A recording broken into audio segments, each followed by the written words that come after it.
Guys, I'd like to hear what you think about drugs. Screech, you go first. Oh, I hate drugs. But my doctor says I gotta keep taking them if I want to get rid of my postnasal drip. Screech, she's talking about illegal drugs like pot, cocaine. Oh, I don't know anything about those. One Twinkie, and I'm out of control. I just wanted to let you know about my study group. Oh, don't be a fuddy-duddy. I'll be your study buddy. I'm about to embark on one of the great challenges of my scientific career. This work right here is going to change history. I think this is going to be our greatest mission. I don't have time to study. I'll never get into Stanford. I got big plans for you tonight. I got maps, I got charts. I gotta see you through this because my credibility is on the line. It's at this point that you'll want to start taking notes. Welcome to the Sitcom Study, the podcast where we contemplate the TV shows we grew up with and search for the truth and wisdom within the tropes and cliches. And Amy, what's the trope we're talking about today? Hold on 1 second, Jay. I need to do this bump to get some energy for this podcast. My God, what has happened? We're talking about saying no to drugs, friends. Say no to drugs, a ubiquitous message to the youths of the 80s and 90s. Of course, this is not the first time that we're tackling the scourge of drug abuse on the Sitcom Study. About a year ago, we did Hooked on Pills, where we covered the iconic Jesse Spano caffeine pill breakdown. Yes. We boasted at that time of being the only sitcom episode to cover Horshack, Urkel, and Screech in the same episode because we touched on family matters and Welcome Back, Kotter. But yeah, the only one we were missing is Dynamite. That is true.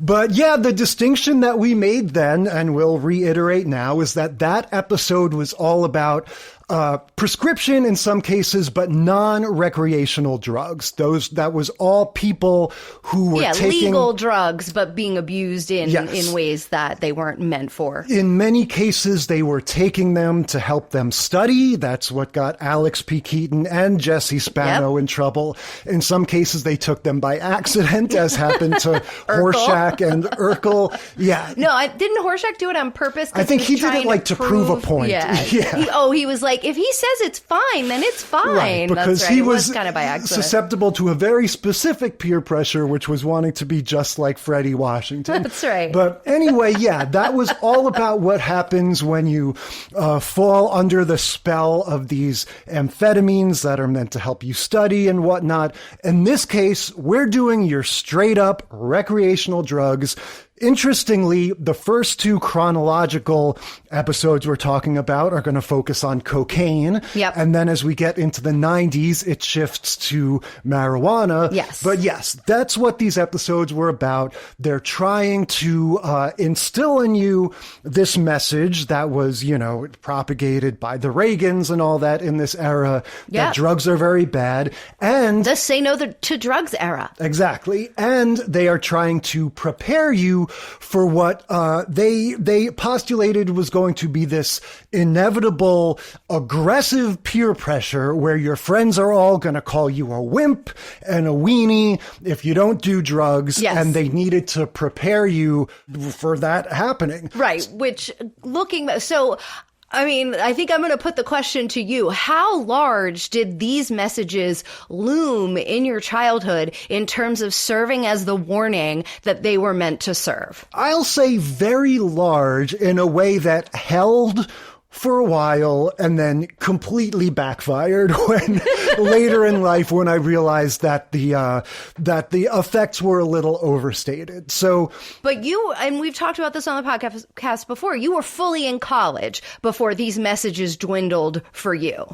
Exactly. Part of it was that, and we'll get into it with the episodes, that the peer pressure that these sitcoms represent is a little exaggerated. A little? Obviously, peer pressure is a real thing, but it's not like, a record scratch and the whole party stops when you say, no, thank you, I would not like cocaine. Absolutely. But also, I do think it is trying to heighten that feeling inside that you get of having to say no to your friends. Yes, and like we always talk about, they're sitcoms, they're exaggerated, they're trying to get across in 20 minutes what is sometimes a more nuanced concept. But I'll say that me in particular, my friends in high school were pretty clean cut. We didn't really drink or smoke weed or cigarettes or anything until later in life, where we did start to get up to no good. I'll out myself as a big old weenie. I've never done cocaine. A lot of my friends did. I Again, didn't know that. Later in life. But part of what I find so... I love that you're like classifying yourself as a weenie for not according having to done the drug. according to these episodes.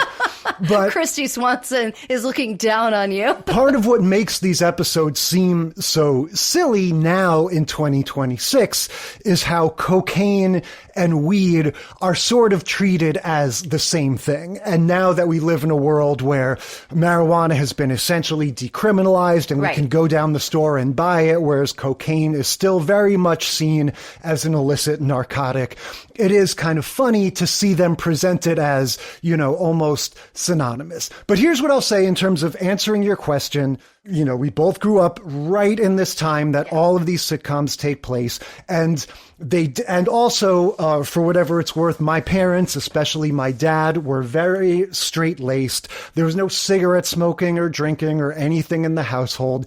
So I definitely got a pretty complete picture of drugs being very bad. The media thing that I remember most of all was this like Saturday morning crossover event that had the Ninja Turtles and like a dozen other cartoon characters. Ninja Turtles who were totally stoned all the time.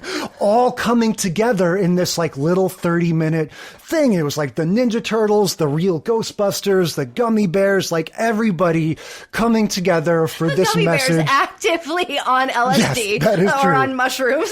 For Drink this gummy berry juice. It makes you bounce. Yeah. For this say no to drugs message, there was, of course, the famous "I'm not a chicken, you're a turkey" advertising campaign. I have you don't remember no that? idea what you're talking about. I'm going to have to rewatch. If I watch that, I might remember it, but I don't remember it. It was a TV from commercial, live action, basically portraying the same sort of scene that a lot of these shows are portraying where, you know, the Getting tough pressured. kid says, "Oh, what are you, a chicken or something?" And then the kid that's saying no to drugs says, "I'm not a chicken, you're a turkey."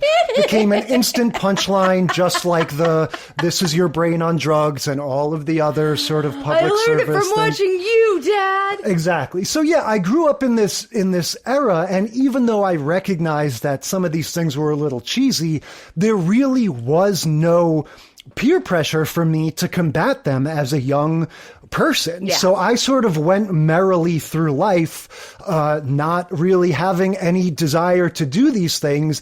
And then when I got to college and ended up, you know, in proximity and kind of go, "Oh, what the hey," when I sort of discovered like, oh, weed does not necessarily instantly destroy your life.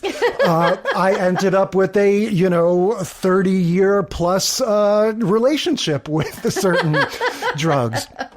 So yeah, at the time, I was fully inundated by this message. And then throughout my young adult years, it sort of gradually fell away. Yeah. I mean, we've talked about it a little bit on the podcast before. I definitely was impacted by the message around hard drugs for sure. And that kind of dovetailed into, like I said, we didn't have the DARE program. I was a year too old. DARE started for the kids a year younger than me.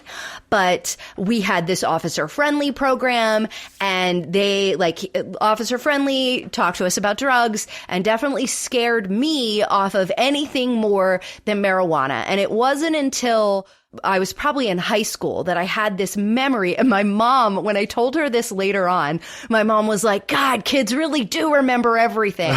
Because she had told us this story when I was in elementary or middle school. We had gone on this hike and we went to see this waterfall. And she was telling us this story about the last time she was here. It was in college. She had been in college, and she and her friends had jumped off this big waterfall. And me and my brother were like, "Wow, that's really high." And like, "That's really scary." scary. And she was like, yeah, we were high, so we were just making dumb decisions, and just kind of threw it away, thinking that I would think she meant drunk. So years later, of course, I remember her saying like they were high, ask her about it when I'm in high school. And she's like, oh my gosh, I can't believe you remember that. I can't believe. And she was like, we smoked weed, we smoked grass, as the old people would say. We smoked grass.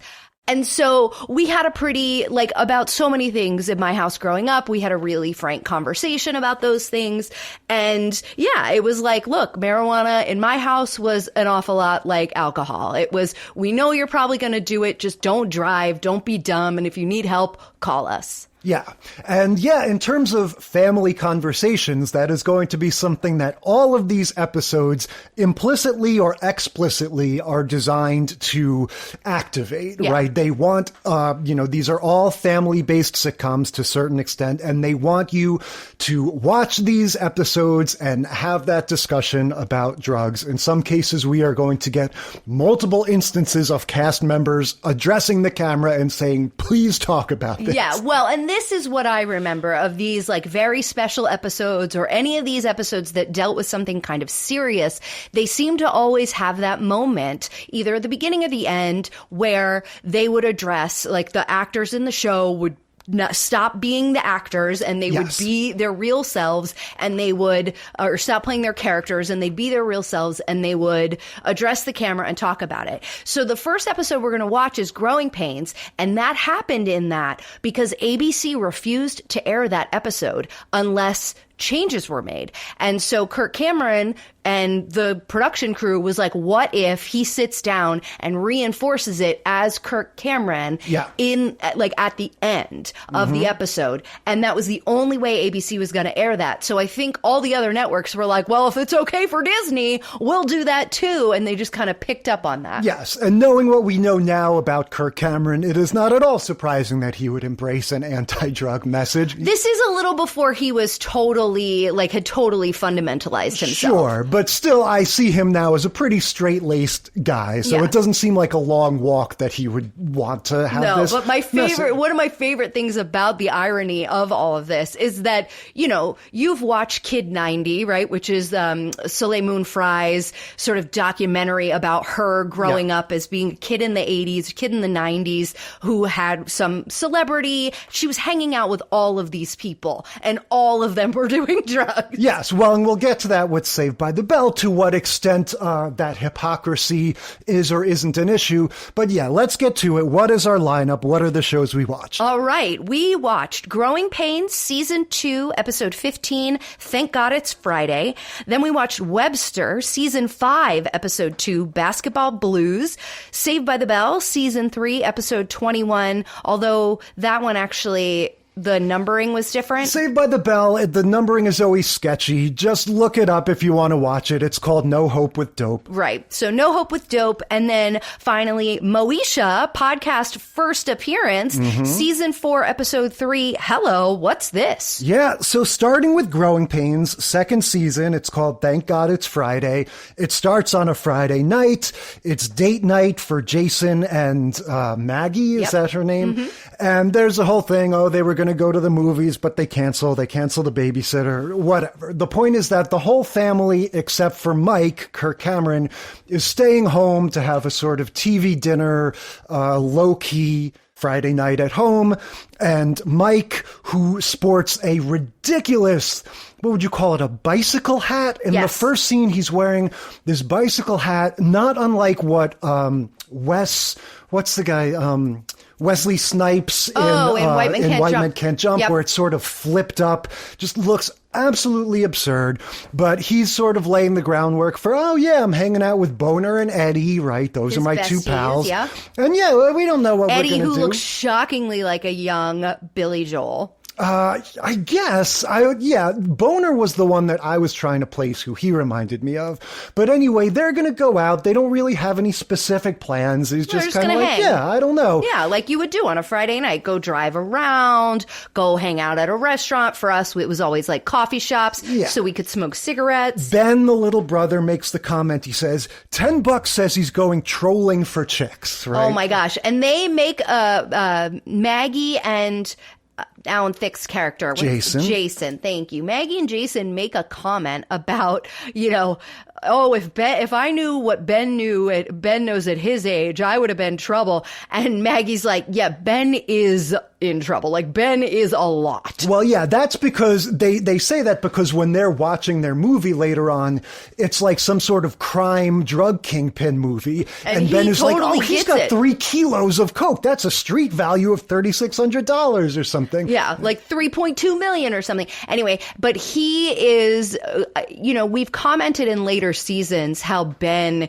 is like a troglodyte. Oh, he sucks when he's older. Here he's just a little cute kid. Well, but that's the thing. They're laying the groundwork here for him being this sort of like ne'er-do-well. Yeah. And it just like him always knowing the bad stuff, being wise to all the things, like having like, trolling for chicks and all of that.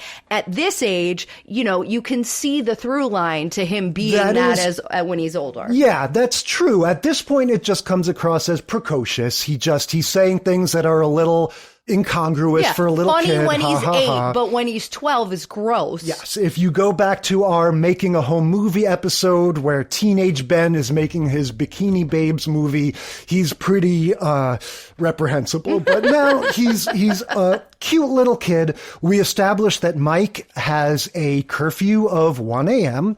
Which is definitely one of the references that I used when trying to persuade my parents to raise my curfew. Mike is a sophomore, maybe a junior, and I had to fight real hard to break out of a 10 p.m. curfew for most of my high school years. So this was 100% a reference I used. Yeah, I mean, there was definitely a double standard, at least when we were teenagers, that girls tended to have much more strictly enforced curfews, I think. I never had a curfew at all, and I was kind of surprising that Mike did, but I guess it makes sense. He's in high school. And he's also kind of a naughty kid. Yeah, they kind of need to keep him on a leash. You were such a good kid. I wouldn't get up to anything.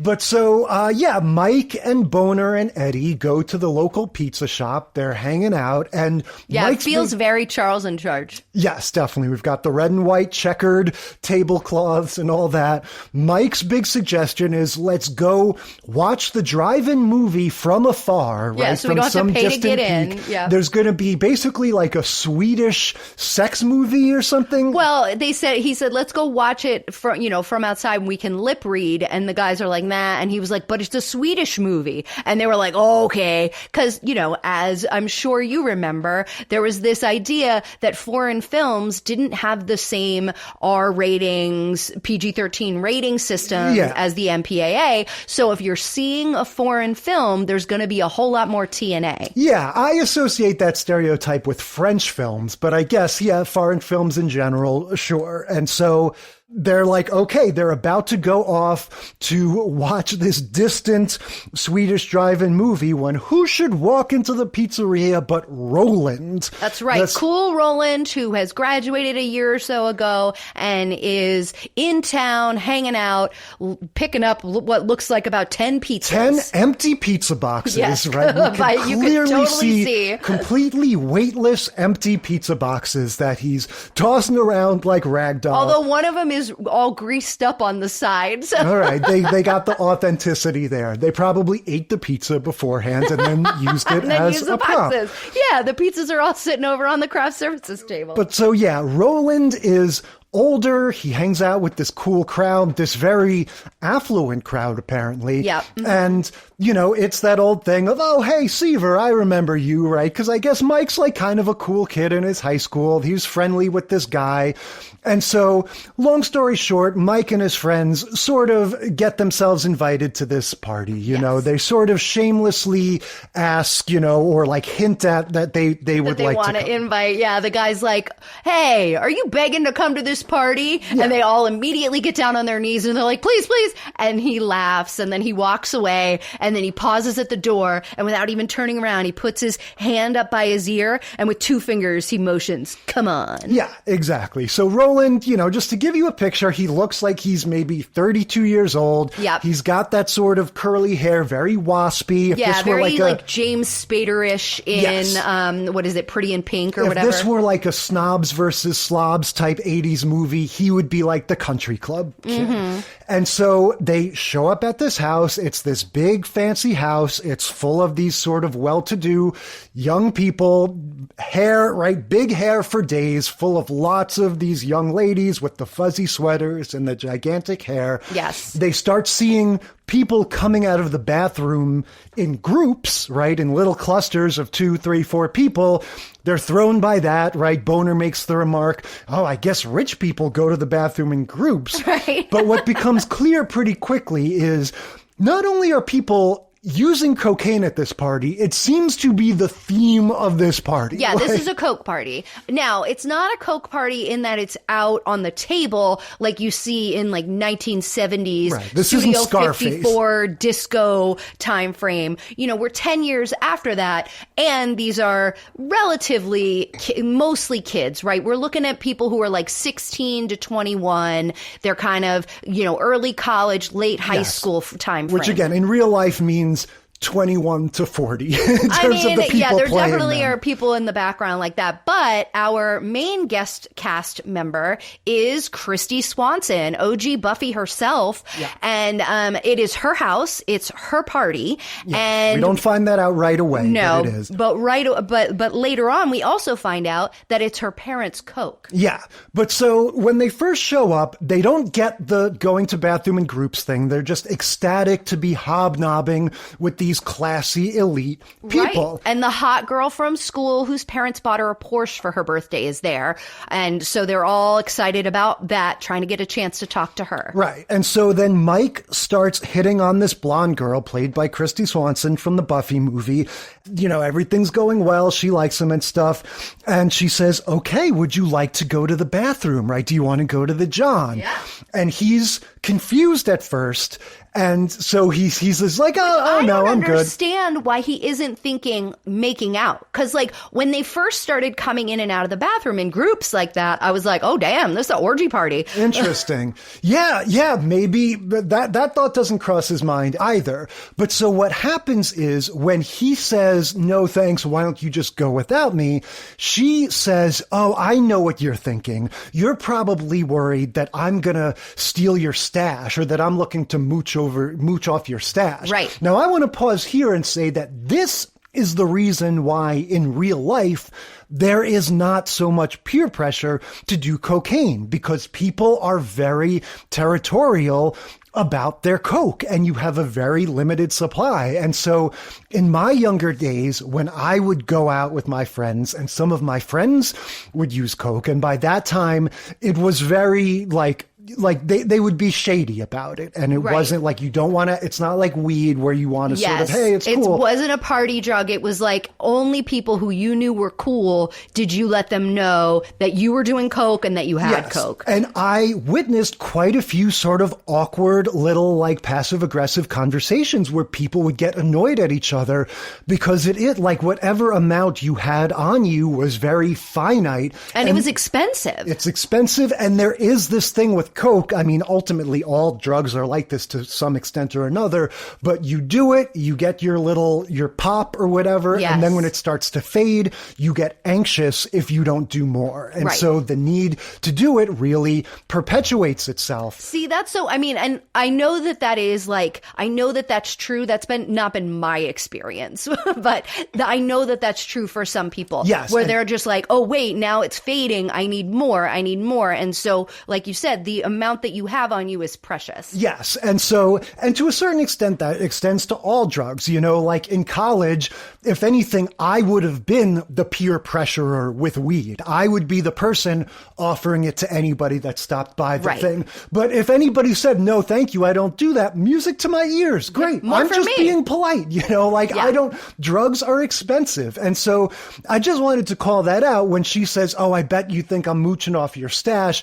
To me, that struck me as, that is why people don't like nail you to the wall if you say no, thank you. Right. But so, of course, what happens in this is that she says, don't worry, it's my treat. She takes out her little thimble-sized container of cocaine. It's a little keychain with a little bottle. And there's a couple people at the party that we see having that. And then we'll see some other instances of it later in Webster. Yeah. But so she says, straight up, you are cool, aren't you? Right. Right. And so Mike sort of skirts that, oh, whatever. I had cocaine for lunch.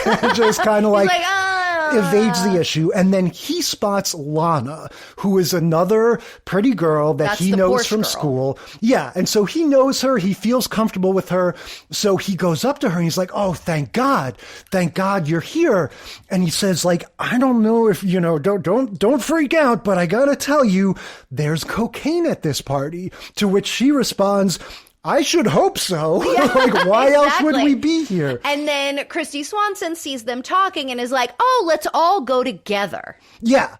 And so then Mike hooks back up with Boner and Eddie, and they talk about it as though like they found themselves at a party with like the Sopranos or something. They're like, we are in over our heads. We need to just get out of here with our lives. Right. Before anybody notices that we're total weenies, we got to go. Yes. And Eddie in particular keeps kind of pushing back. He's the one who introduces weenie. Right. He's like, this party is pretty rockin'. The girls have said they're going to go get the hot tub ready. Yeah. And so like after they do coke together, then they're going to all go to the hot tub together. And that's enough for Eddie. Like his dick is making the decisions and Boner kind of keeps going back and forth. He's like, when Eddie makes a good point, he's on his side. When Kirk Cameron makes a good point, when Mike makes a good point, he's on his side. So he's sort of going back and forth. And Mike makes the point like, are we this wishy-washy?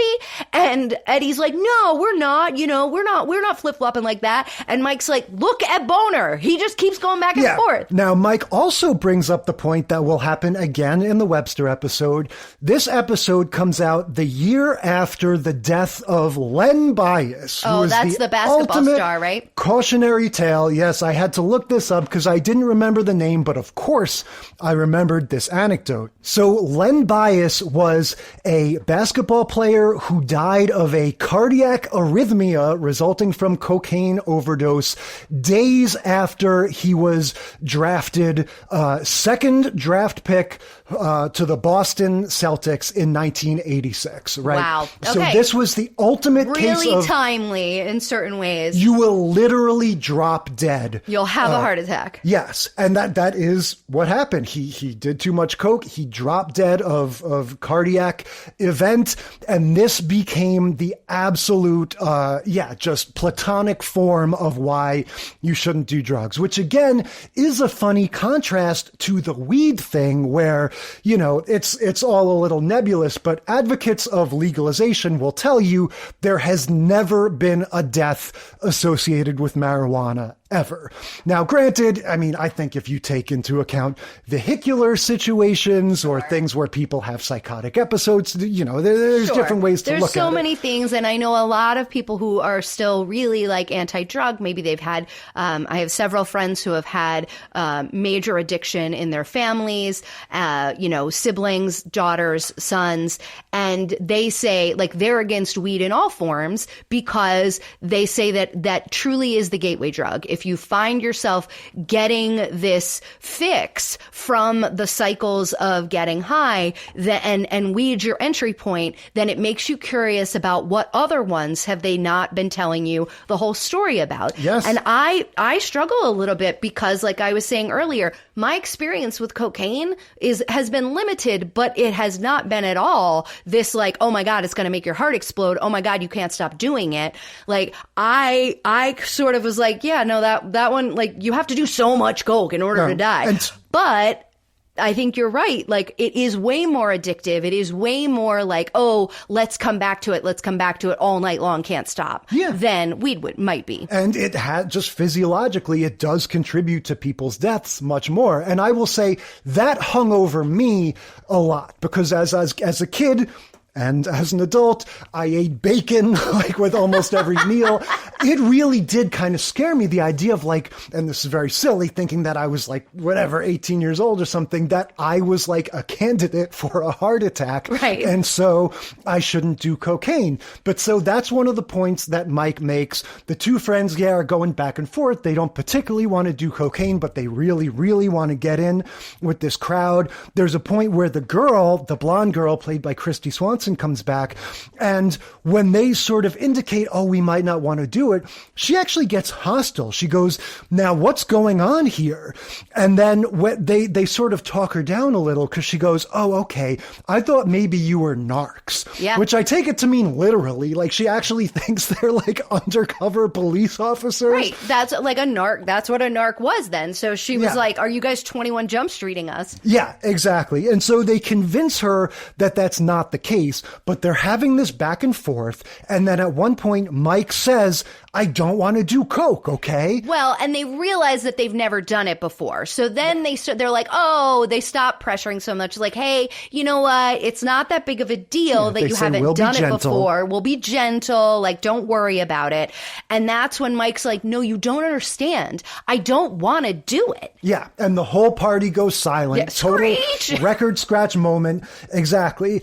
And then, it really is this thing of like the spotlight is on him. He needs to make this split-second decision, either say, no, I was just kidding, I love cocaine, or leave in disgrace. Right. And that's what he does. The girls take their leave. They're like, we'll let you guys talk about this and we'll check on the hot tub one more time. Which honestly, that was the most sort of realistic reaction, is after he has this whole sort of melodramatic thing, she just kind of goes like, okay, whatever. I'll leave you alone for a while. Yeah. She doesn't like make fun of him or anything. She's just like, I don't have time for this. Right. Like, I'm just going to, extract myself from the situation for a moment.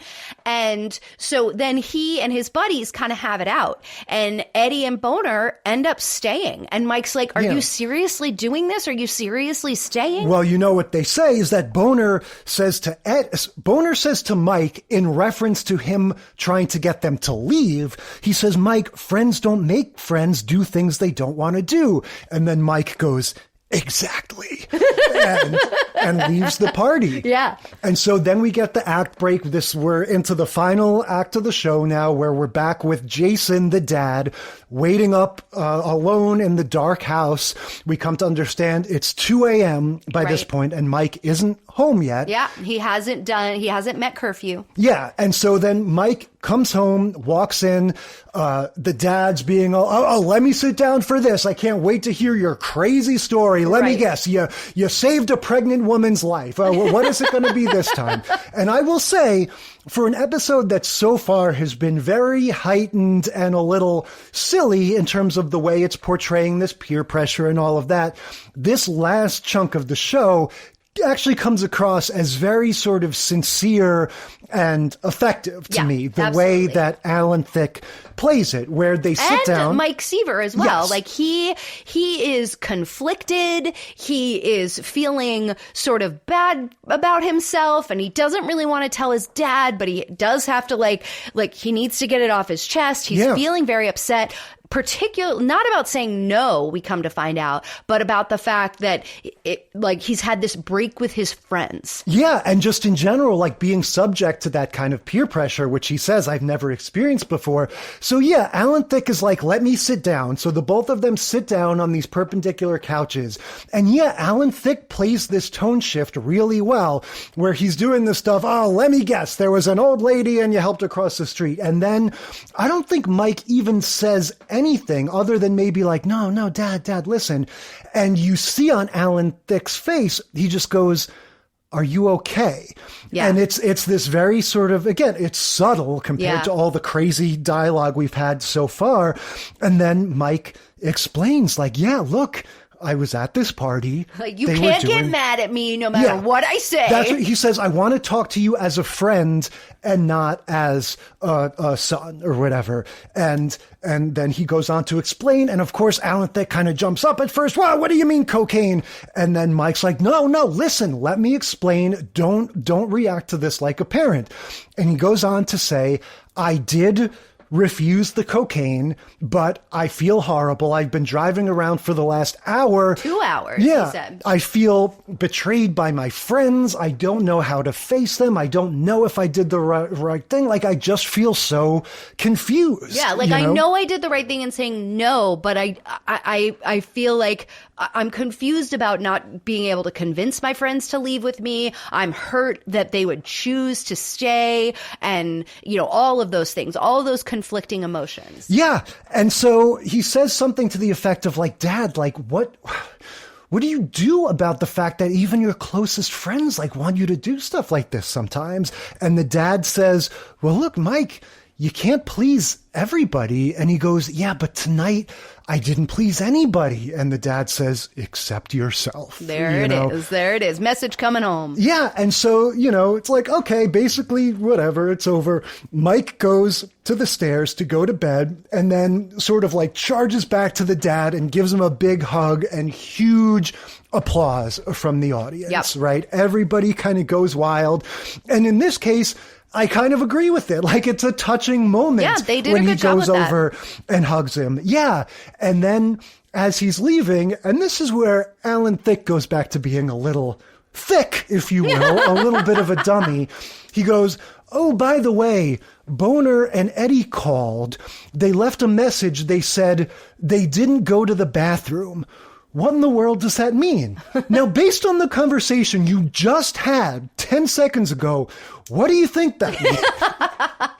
Whatever that means. Yeah, but what Mike says is, it means a lot, Dad. It means a lot, Dad. And, you know, Alan Thicke gives a little smile, so you know he gets it. So, and then commercial break, we come back, and we have the straight to camera, he's in the party set. But yeah, let's break this down step by step, because it starts with, it looks like we're getting a little tag at the end of the episode, because it's the party set full of all the kids. Kirk Cameron isn't there. It's just all the kids milling around as though we're about to see another scene in the party. And then they just kind of stop. And all, you know, we're talking about like 10, 20 extras, you know, these kids in the party stop and look at the camera, and then Kirk Cameron walks on from stage right and sits down on the table, looks right into the barrel and says, you know, don't do drugs. Yeah, he basically is like, this isn't just in the script. This isn't just, you know, I'm saying this because I'm told. Yeah, he says, I believe this. Yeah, he says, I'm not getting paid to say this. This is how I feel. Yeah. But the extras in the background, they have such angry faces. Yes, like, I think they were obviously directed not to smile and to sort of keep the blank expression, but they look pissed off. Menacing. Yes. I'm like, why do they look so angry? Yes. The camera's slowly zooming in on Kirk Cameron as he delivers this spiel. We forgot to mention before this, when the proper episode ended, after Mike went upstairs, it zoomed in on Jason, the dad, locking the door. Oh, right. Putting the chain latch on the door, like, oh, my kids are home safe. He goes, what a world. And puts the chain lock on the door. As though these rich, keep all the drug addicts out of the house. like these rich preppy cokeheads from the party are going to invade his home. They followed Mike home. Safe. Yes. Time to put the chain on. Yes. Absolutely. That was, like, talk about going from a sincere moment to like too much cheese. That was it. Like the epitome of that. You're right. I totally forgot about that. Exactly. So do you want to know the seedy underbelly of this episode? Oh, sure. All right. This sounds like a Johnny Dakota situation waiting to unfold. It's not Johnny Dakota. It's typical Hollywood, right? Christy Swanson in this episode is legitimately 17 years old. Mm-hmm. She is not one of the, extras that's actually 30 playing a teenager. And she had been doing little bit parts here and there on the Warner Brothers lot where this was filmed over the past year. Alan Thicke was recently divorced as of last year. I don't like where this is going. And they met when she was 16. During the filming of this episode, he's 40, she's 17. Yeah. They are engaged. What? There you go. How old was Robin Thicke? He was 10 years old at the time. Okay, so at least it's not like, he's moving in on the son's like squeeze. No, but absurd. Blurred lines comes from, I learned it from watching you, Dad. Absolutely absurd. In terms of tracking the trope, it's an embarrassment of riches. We have all all of the anti-drug messaging and specifically the reference to this tragic basketball player that they'll make again in Webster, this thing of sort of like going out in the world and having to deal with peer pressure and then coming back into the safety of the family and sort of the parents having to sort of walk this balance between discipline and compassion and just the general message that all of these episodes are going to put forth, which is watch out for the peer pressure, right? It's going to come for you hard. You're going to have to, you're going to have to get ready for an entire party looking at you like you have 3 heads if you say you don't want to use drugs. And yeah, I think that's going to continue to some extent or another in all of these episodes. Yep. Let's move on to Webster. Basketball Blues. Yep. So we're in season 5, and the producers of Webster have seen fit, not unlike the creators of Charles in Charge and so many other shows, to introduce a random cousin, nephew, friend, extraneous character that's living with them. We get none other than Corin Nemec. Parker Lewis himself. He is credited as Corky Nemec. And through context clues, we ultimately figure out that he is their nephew. He's George and Catherine's nephew. Mm-hmm. He's George's nephew, Papadopoulos, as Webster calls him. And so there's all these reasons for this happening. At the end of season 4, Webster was canceled, and Paramount exercised its option to keep it going in syndication. They went out and they got all of these local TV stations to buy it in syndication. And they got enough of them that they said, yep, even though it doesn't have 100 episodes yet, it's worth it. Not unlike Charles in Charge again. Not unlike Charles in Charge, 9 to 5, Too Close for Comfort, so many other shows during that era. And so, but because of that, it meant that they were no longer beholden to the broad audience that they were trying to go for in the first 4 seasons. Now they could explicitly focus on the younger audience that made up the vast majority of Webster viewers. And so you have this kind of shift away from the Webster that you and I remember watching to this latter day Webster that was a lot more like a Punky Brewster, a Silver Spoons, focused on kind of a kid-focused show, more like a Nickelodeon show. The writing a lot more straightforward and a lot less nuanced, as we will definitely discuss as we get into it. And yes, at episode 4 of season 5, they introduced Corky Nemec. He plays Nicky Papadopoulos. Yes, I don't think I heard the word Nicky once in this episode. So now we're at episode 20. So he's been in for most of the season, and then at the end of the season, he disappears just as suddenly as he arrived. The premise for him arriving is that his parents work for the United Nations. They've been sent off to Namibia to do some work in Africa, and so they, I guess, return during the summer hiatus, and he's never to be seen again until Parker Lewis. Yeah, I mean, we were both a little confused, but yeah, the episode starts with Little Webb, our favorite little scamp who burned down his house and did all kinds of wacky things, and now he's playing basketball with Corin Nemec at this community center, which seems to me like a real set. We've got, I wouldn't, they have this outside establishing shot of the community center. We see it like 5 or 6 times throughout the episode, and then they're just at like a basketball court. But I think the basketball court is really outside there. Somewhere. It doesn't look like a set to me. I could be wrong, but it just seems a little bit bigger and more spread out. And they're playing basketball. Their running joke is that Webster has his city rules, where every time he gets tripped up by the fact that he's playing basketball against somebody 6 times his size, he pulls, it's city rules. Your legs have to be 3 feet apart when you're taking a foul shot. All these silly things that, we come to understand that's just him kind of messing around to try to get a competitive edge against this kid who is, much, much not only older, but just by being a normal sized person, is dwarfs Webster gigantically. Yeah, I don't know that he's older older. Really? Well, maybe not in real life, but he seems like an older kid to me. Because I was kind of wondering, like, nephew or not, why doesn't this kid have his own friends? Like, he only hangs out with this little he's kid. living there now. Like, so they're, you know, they basically are being raised for this year anyway as brothers. And that's just, you know, so they get along like gangbusters. They're fast friends. So it's all good. Yes. So, I mean, if you figure that this is season 5 and Webster in season 1 was supposed to be like first grade-ish, like kindergarten, first grade-ish, right? He was supposed to be old enough to be in school kind of from the very beginning. And now we're 5 years later. You would be saying that he would be 11?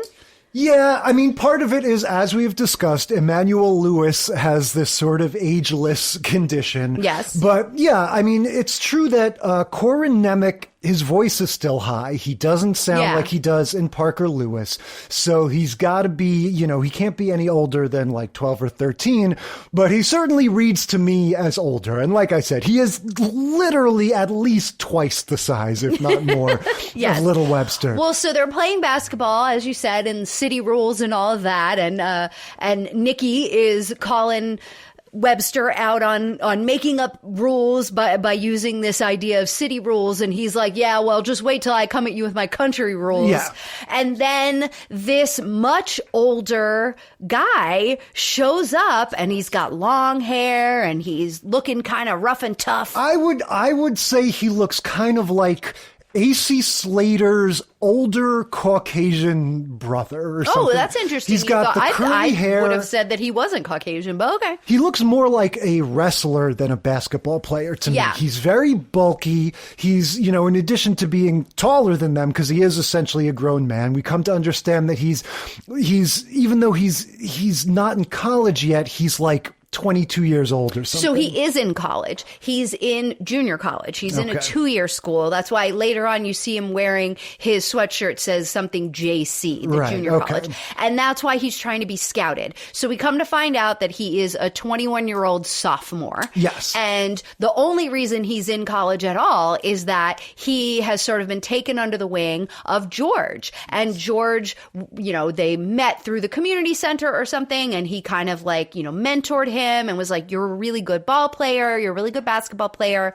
Why don't you, you know, get off the streets and go to college and do this thing? And so he's been kind of mentoring him. But we don't know any of that when he arrives. And neither does Nikki, a.k.a. Corky Nemec, right? He's like, this dude looks like bad news. Well, no, he knows who he is. They go, oh my God, that's Bob Kelsey. Corin Nemec doesn't realize that Webster and him have a relationship, but he goes, oh my God, it's Bob Kelsey. Last week, I saw him do a triple, you know, spin around hook shot from 80 feet away or something. Like, he's in awe. And so then, and I have to admit, I fell for this too. Webster looks across the courtyard at this gigantic dude and goes like, hey, you, get over here. 1-on-1, you and me, right now. Yeah, Webster comes up to this guy's knee. No kidding. And so this giant Bob Kelsey guy who, as we've established, you know, 20, 21 years old, he goes, you just bought yourself a whole lot of trouble. And Webster is mouthing off to him like he's, you know, cruising for a bruise. And then Nikki is like, oh no, like the horror on his face. Yes, this is very out of character for Webster. The whole thing is bizarre, but then we find out they're pulling a Han Solo and Lando Calrissian, where you start out going, oh, you got a lot of nerve to show your face around here, and then you drop the act and give each other a hug, and you reveal, oh, they're friends. They were just playing around. Right, but not before Webster pulls his signature move, which is a fast break in between the tall guy's legs, getting the ball and going up and getting the shot. Yeah, I mean, that's pretty much your only move if your Webster is going through the person's legs.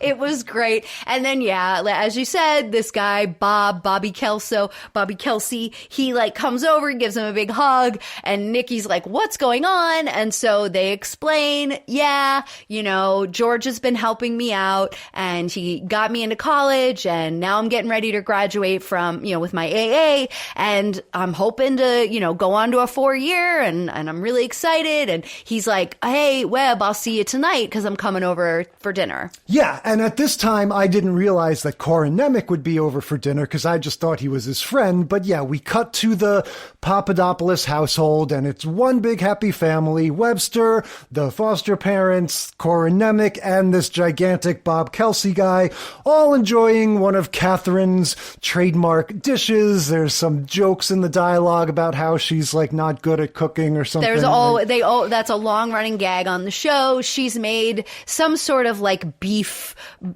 something, and it's green. Yeah, and speaking of long-running gags, Webster and Bob Kelsey have this thing where they're always sort of pretending that they're in, like, Star Wars. They're always going like, oh, it's time to face the galactic, leaders or whatever, and oh, remember last time when our photon beams almost got explanetated or something? Like, yes. They're always going back and forth They with have that. these fun little games, these little, like, in-jokes that they're playing. Right. So we come to understand, like, okay, this Bob Kelsey guy, he's this nice, older kid, young man, however you want to see him, who's got this nice relationship with Webster. The whole community kind of looks up to him because he's this great basketball player. He sounds to me like a little bit of a showboat. Every time they're talking about his basketball skills, they're describing some crazy maneuver he pulled where he, like, spun around 5 times and then did a backflip before a hook shot or something. Right, but which we come to find out that a lot of that showboating isn't because he is a showboat, it's because it's drug-induced. Yeah, I guess. I don't know if I made that connection, but yeah, we're going to have the dinner. After dinner, we've got a nice sort of family conversation where the younger boys are sent up to do their homework, and Ma'am, aka Catherine, and George Papadopoulos sit Bob Kelsey down and say, hey, we've got an opportunity for you. I'm friends with this recruiter from Kentucky. He's going to come and watch you play in the basketball game.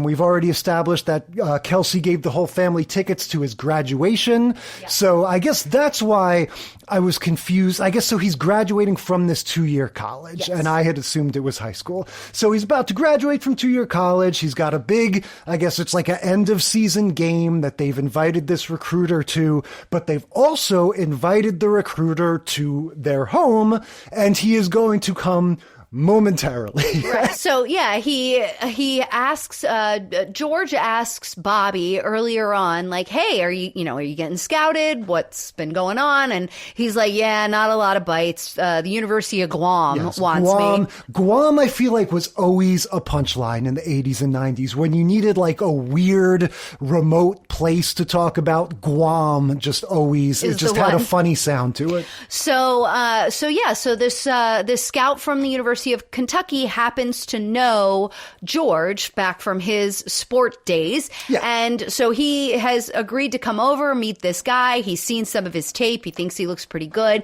and he's excited to see him at the game. And so he gets to know him, and they're chatting. And right before he gets there, Bobby excuses himself for a second. You see him get visibly nervous. He's like, oh, he's coming tonight. He. I need to make a good impression. Ho, ho, ho. Yes. Let me just go to the kitchen. That's it. I'll go to the kitchen. And we get a very similar to our Good Times episode from the alcoholism podcast where we had cousin Franny or whatever her name is goes to the kitchen to chug vodka while the family blissfully is unaware in the living room. Yes, exactly. And so, or goes to the bathroom in that case. Well, she was doing the kitchen too. Because I remember the family wasn't there. Yeah. They weren't just in the other room. Right. Except for the daughter sister was in the other room. Yeah, it just reminded me of it because it was the same thing where we find out, in this case, just slightly before the rest of the characters do, we get this sort of omniscient narrator point of view of seeing the guy alone in the kitchen. He takes the cocaine out of his sock and starts doing his thing. He's got a little canister and it has a little spoon, not unlike Sarah Michelle Gellar's character in Cruel Intentions. Yeah. And so, he hides it in his sock. He's standing over the sink. He's doing a couple bumps. And then Catherine's like, you know what we should have? We should have some ice cream. So she heads into the kitchen, opens the door and she sees him, but he doesn't see the door open because he is all into his coke. And she just immediately, you can see her whole body language just like crumbles. She turns around. Yeah. She goes to tell George, and at that moment the doorbell rings. So she doesn't get a chance to tell George what she's just witnessed before the recruiter comes in. Yeah, and then after the act break, we get the sort of tail end of this little visit where they're all schmoozing with this recruiter. And what I will commend this episode on is I was kind of surprised by the way it portrays this guy under the influence of cocaine, which is basically fine. Like, any time we've seen a sitcom character on drugs of any kind, they're climbing on the walls, they're making a fool of themselves, whether it's Tom Hanks and his wild antics at the job interview or Urkel pounding the wood planks into the wall or whatever. Like, it's always a thing, Jesse going all crazy at the music video shoot. It's always this cartoonish representation. And here we get this guy, this young man, interacting pretty much normally with everybody. Like, I would have bet dollars to donuts that this was going to involve him making a fool of himself, or at least in some way, doing something weird. No, they did. You're right. They did a really good job with this. They have him snuff his nose a couple of times, but nothing out of the ordinary. Nothing that, like, the only reason you notice it is because first of all, they never keep the take when somebody sniffs in the middle of it on television. That's number one. But number two, it's a very natural thing, right? It's like, oh, he'll like finish a phrase and then he'll kind of wrinkle his nose up a little bit, or he's shaking the guy's hand goodbye and he sort of scratches underneath his nose a little bit. And then later on in the episode, he finds Corky and Webster, or Nikki and Webster, back at the basketball hoop, and he's doing it a little bit more. Yeah, a little bit more. But before that, after the recruiter leaves, and again, like, this little sort of informal interview with the recruiter is successful. Yeah, like, it goes really well. And so then Bobby goes off on his merry way, and then we have, again, another very similar situation to what we had in the alcoholism episodes, where Catherine says to George, "You're not going to believe this, but I just saw Bobby doing cocaine in the kitchen." And while it is brief, George pulls the thing of, "I don't believe that. That makes no sense." Why would he do that? He wouldn't jeopardize his future. He's worked so hard. Yeah. He's come so far. And she's like, "I know what I saw." And he, believes his wife. What he says is, George goes, "It doesn't make sense to me, Catherine." And then Catherine says, "Well, drugs never do." Right? So telling you where we're coming from. No Catherine deep cut backstory about throwing someone down an elevator shaft or anything like that. So then before we get the scene where he meets back up with the boys, we get George finding him at the community center, basketball place. And Papadopoulos, whatever the actor's name is, does a pretty good job of playing this as just this very straightforward, solemn, like, it also helps that it's written in this sort of no frills way where he's just like, "Hey, I want to talk to you. Why are you doing cocaine?" Basically, Yeah. He was like you said, he was very upfront with him. He was, it was almost like too low energy. Yeah. I mean, that's just how he's playing it. It's like, I'm not in a good mood. I'm not going to joke around with you. I'm going to confront this. And he, says something to the effect of like, "You've got a problem. You need to admit it. You need to get help." And Bobby says, "It's my problem. What's it to you anyway?" Right. Again, very much echoing the conversations we heard in our alcoholism episode. And he declares, "I don't need help," while he's doing the sniffing thing. Well, they had that nice little moment where he's like, "Look, I only do it because I like to have a good time." And then he's like, "All right, well, then why did Catherine see," George is like, "Why did Catherine see you do it before, you had this meeting with the scout?" And he's like, "Well, okay, also sometimes when I get anxious, I'll do it." And he's like, "All right." And then George is like, "All right, so you do it when you want to have a good time. You do it when you're anxious. what about staying up all night studying? Do you do it for that? And he's like, well, yeah. And he's like, okay, so when are you not doing it? Yeah. You have a problem. Yeah. And he lawyers him into realizing there's like no parts of his life that he isn't sustaining with some sort of drug. Yeah, which is very much the deal with addiction, or even casual addiction. It is that thing of like, well, you know, you need it to sort of celebrate when things are going good and you're happy and you want to loosen up. And then you also need it when things are bad to kind of help deal with the stress. And so it sort of comes at you from both angles. Yeah. And so when he shows up next time, Webster and Nikki are playing basketball at the community center. They're, again, very straightforward. They're just like, we're not supposed to hang out with you. Yeah. You know, our parents are, you know, Uncle George and Aunt Ma'am, they told us what was going on. And so, you know, are you okay? Are you going to get help? We love you. Yeah. Like, we're worried about you and we love you, but like, it's not good for us to hang out with you. Yeah. It's interesting to me that they don't show us this family meeting, quote unquote, that the boys are referencing. I don't know if it's just a runtime thing, but you would think that would be a critical part of this episode. Well, so they have that they do show us the little family meeting, but they do it after this, right? Because Nikki and Webster say, you know, sorry, we're not going to play ball with you today. Have fun. And he's like, well, before you leave, let me show you just one cool move. And he does like some big, you know, like you said, run, jump, turning slam dunky thing, and they're like, man, you're gonna go far, we hope you get the help you need. And they leave, and then they go back to the Papadopoulos house, and that's when they say, hey, we ran into Bobby, and no, we didn't hang out with him, we told him we were worried about him. And that's when George and Ma'am are like, how are you? And, what do you think about what we talked about the other night? And they're like, yeah, it just doesn't make any sense. He seems so happy. He seems so normal. He's not like, he's not like the guys on the street. And Ma'am's like, the fact of the matter is, anyone who does drugs is a junkie. Yes. I was like, whoa. There's a lot going on here. Yeah. First of all, back when they're still talking to Bobby, he explains, look, I'm not one of those guys that's hooked. I like to work hard and play hard. That's all there is to it. And then, as you said, when Corin and little Webster are talking to the parents, Corky says, if drugs are supposed to destroy you, how come he can play so well and get good grades? And again, I like the fact that the show is acknowledging, like, yeah, there's more than meets the eye. Right. With there's this a stuff. lot of functional before you get dysfunctional. But then I was also taken aback by that line where Catherine says straight up, people who use drugs are junkies. End of story. Yeah. And I was like, jeez. And they reference the real life basketball player who had dropped out of a cocaine related heart condition mere years ago. And Catherine also cites Jimi Hendrix. She goes, you guys, I hear you listening to those Jimi Hendrix records all the time.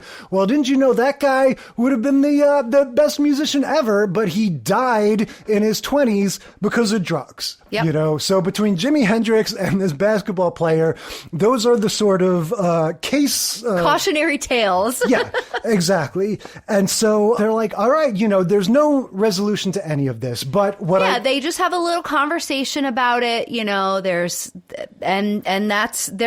Are we still gonna go to his graduation? And they're like, yes, of course. Yes, very important detail. Again, the show is actually handling this really well in terms of like, we don't cut ties because of this. We're not, he's a grown man. We're not going to punish him. We're not going to necessarily do anything. No, they're going to be the people in his life who are like, hey, you need help and we're here for you. And we're going to support you to get that help. Yeah. They're all very concerned. Nobody really has any particular plan of action. They're just like, okay, I guess we're going to go to this graduation and this game.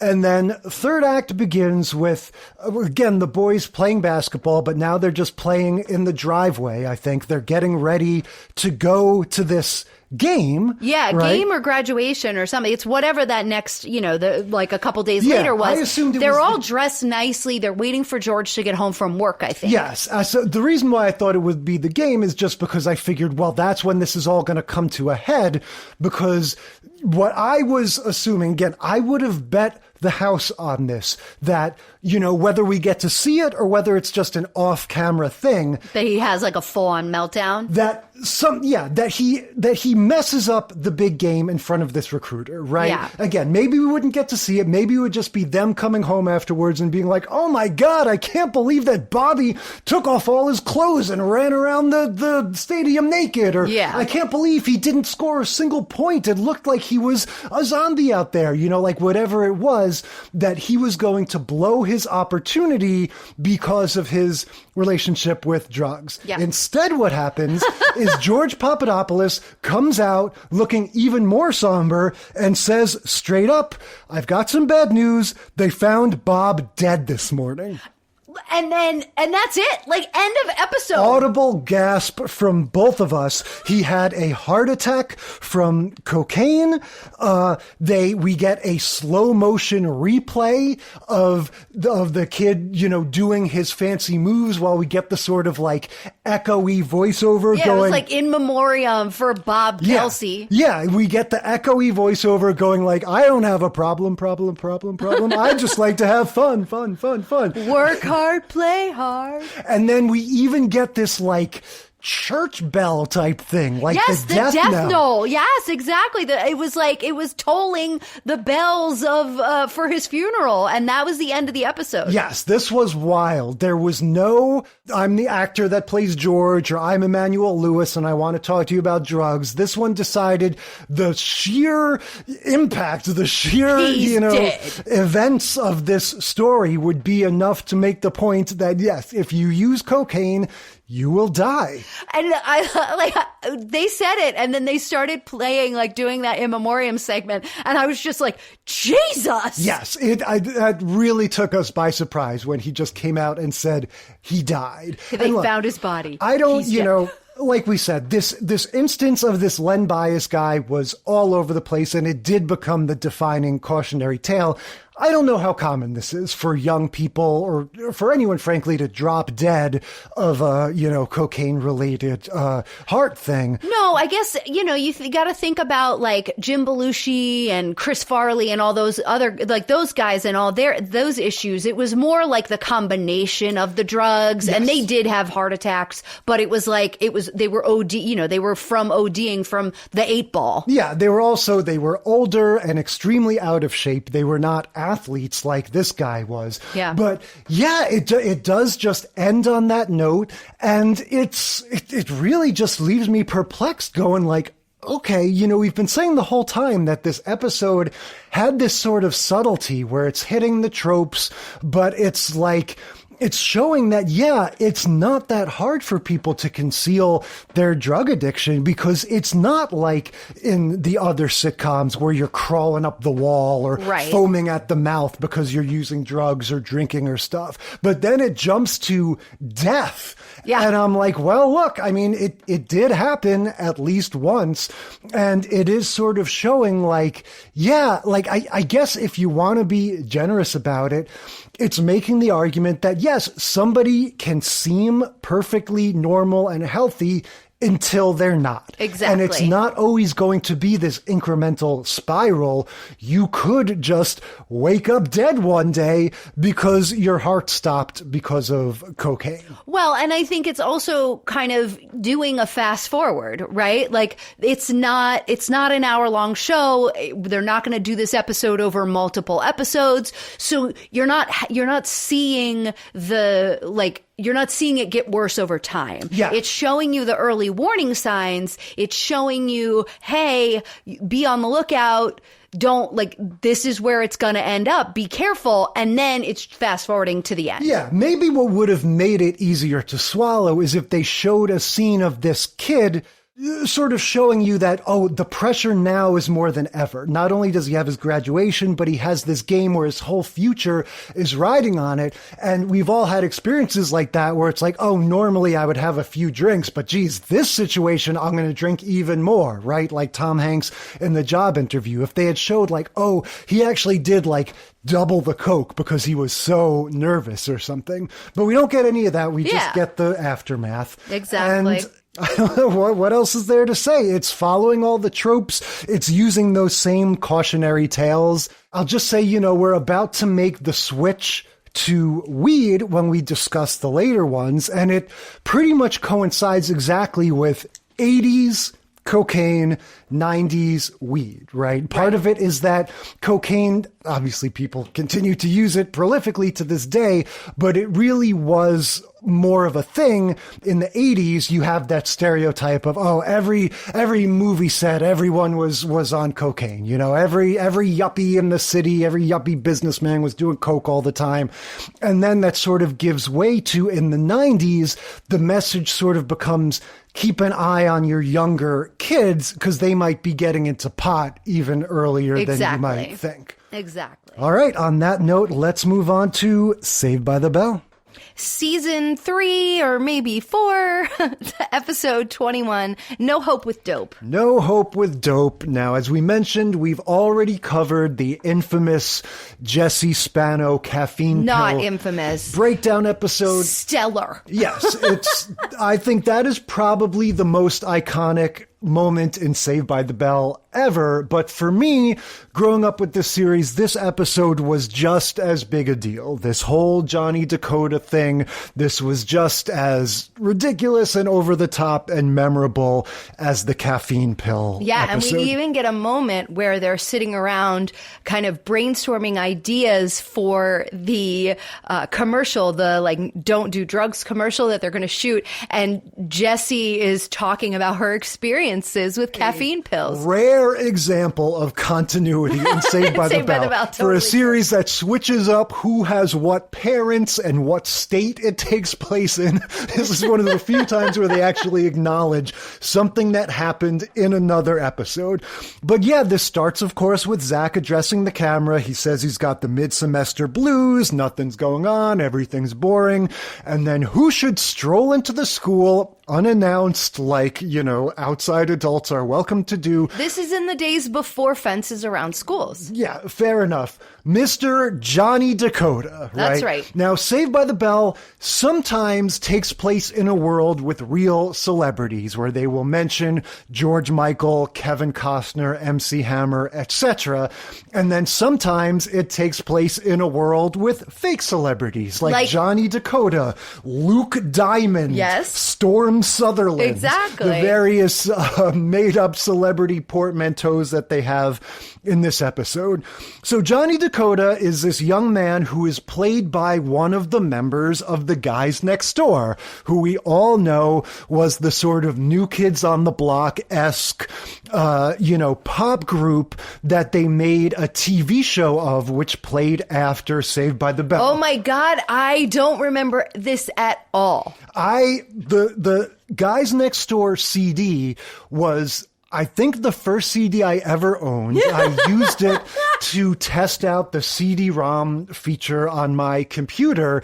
And you may not remember this, but I have played for you some of the songs on the Guys Next Door album. But yes, they were a group of, teenagers, again, like the New Kids on the Block. And they had a sort of Monkees-esque sitcom that would play after the Saved by the Bell episodes on This was not Saturday one that mornings. I've watched. I definitely remember you playing some of these songs for me and being like, what is this? Because I was not a Saturday morning Saved by the Beller. Right. I was an after school Saved by the Bell on 3 different networks. Yes. You can watch, it was TBS, never in order. TNT, yeah, exactly. It was just like whatever was syndicated in the afternoons. I was doing it. Soap operas went off the air. Morning, noon, and night was my Saved by the Bell regimen. And so, yes, this Guys Next Door thing was very short-lived. I doubt if there were even 12 episodes of it, but it was very much keeping within the, NBC Saturday morning family. Of course, the only real celebrity that ever appeared on Saved by the Bell, to my recollection, is Casey Kasem, who would show up like every 5th episode. He was constantly making appearances. Wasn't he only only on it like twice. at least. But yeah, so Johnny Dakota shows up. He's a famous movie star. He's looking for the principal's office because he and his director, who is this sort of monosyllabic guy who just says yo every time somebody talks to him, they're looking for the principal's office because they want to film an anti-drug commercial. Right. And so Zack gloms onto him and is like, oh yeah, Johnny baby, I'll take you to the principal's office, and off they go. That's right. And so they get together with Mr. Belding and, they pitch their idea, and Johnny Dakota is very clear that he's not sure that this is the right school. Yeah. And so Zack kind of leaves the room, makes some sort of thing happen so that after he's taken the tour of the school to kind of, scope out locations and see if it has the right feel, then all the students are going to come into the hallway on the stairwell and they're going to do an offbeat rap number about not doing drugs to show Johnny Dakota that this is the right place to film your commercial. Yes, this is not unlike the environmental rap that my classmates and I were assigned to compose. Wait, you were assigned a rap? Yeah. No, that was, when I was this was a GT thing, not to brag, I was in the gifted and talented program, and they had us split into groups. This was your teacher thought this was like the coolest thing they ever did. They were like, I'm so hip with the kids. Look what I'm assigning my class. Yes, this was in anticipation of the 1992 law that would make recycling mandatory. This was when we were all still learning about chlorofluorocarbons in New York, all that stuff. Yeah, and so we had to break into groups, write these raps about the environment, and then go around to the different younger classes in the school and perform them. Wow. So this is very much the kind of thing that fits right into my worldview. Zack, as you said, while Mr. Belding is giving Johnny Dakota the tour, Zack is off camera orchestrating this anti-drug rap. So when Johnny Dakota comes back and says, yeah, look, I'm not quite sure, he says, I think I've got something that'll make up your mind. Guys, hit it. And then, they all come down the stairs. And it's so offbeat. Like, it's ridiculous. They have a random person in front pretending to beatbox, but there's like a track playing over the top of them. Not even Lisa, the lone black person in the scene, is able to find the rhythm. Like, the whole thing is so bad. And that's also when I noticed that we are a good 3 scenes into this episode. We're past the first commercial break into this episode, and I have not seen Kelly yet. And I said out loud to Jay, I was like, is Kelly just not in this episode? I don't remember that. She plays a critical role. It's going to be her curvaceous bod. That's right. That seals the deal and, she comes out wearing a unitard that is like shorts. It's like a bodysuit that has shorts. They're popular again now. And she's got this little bolero jacket over the top of it because it's spaghetti straps. A little jacket that just goes down to like her rib cage. I did not have the terminology. I just wrote, Kelly runs in wearing an orange garment because I could not describe what this thing is. Some sort of tight thing that goes like basically unitard, from your whole body down to your knees. And Johnny. They're like, they became popular again a few years ago. Lululemon started making them, and that was like, it's a total look. Like, you definitely see younger women wearing them now. I don't know that I could pull it off anymore. So Johnny Dakota spots Kelly in this unitard, and Zack, I guess this is during the time when Zack and Kelly are not dating. They had a constant on and off with them dating other people. That's always the way it was. Depending on which episode you watch of Saved by the Bell, either they are a couple or they are completely independent romantic entities with no ties to each other whatsoever. Yes. And in this case, yes, she is on the market. Johnny is immediately smitten. He says, okay, that does it. We are filming the commercial here. Now, after what you told me about Robin Thicke and Christy Swanson, nothing is going to be that shocking in terms of age gaps. No, but these two are dating in real life during this episode. So I'm watching this wondering, like, okay, Johnny Dakota he's explained to be a movie star. Like, I would say probably college age. Yeah, obviously teenagers can be movie stars. Absolutely. And so he's not necessarily much older. I looked it up. He was born in 1970. He's 21 at the time that they're filming this. Kelly was born in 74. She's about 17. So, to be honest, I had a girlfriend in high school when I was in college. It wasn't quite this age gap, but not that different. Again, compared to Alan Thicke, a 40-year-old marrying like a girl who can't even drink alcohol legally at her own wedding, this is not that bad. But it is a little bit confusing that nobody bats an eye that this, person shows up at the school and is romancing one of the students. Particularly Mr. Belding, right? Yeah. Like, Mr. Belding is standing there when Eddie's like, or what's his name? His name in real life is Eddie. Yeah, Johnny Dakota. When he's like, whoa, look at you. Well, I guess I will shoot here. Wow. Yeah. And like immediately is like touching her and putting arms around her and everything. And like no reaction whatsoever. Mr. Belding is like, good job being hot, Kelly. Yes, you got him exactly. to film the commercial here. So they are planning, the next scene is they're planning the shoot, and Johnny has a storyboard with stick figures. He goes, Kelly, I definitely want you to be in the commercial. This is going to be you right here. And he points to the stick figure. And then he very overtly checks out her ass and goes, except you've got a few more curves, right? And of course, this is nothing but flattering to Kelly. And so, yeah, it's all systems go.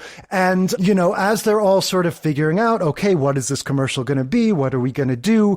Zack and Slater discover, they're in the bathroom and they discover a joint or on a the ground. roach. Yeah, a leftover roach, which they presume has been left there by Scud. Now, here's the thing about Scud.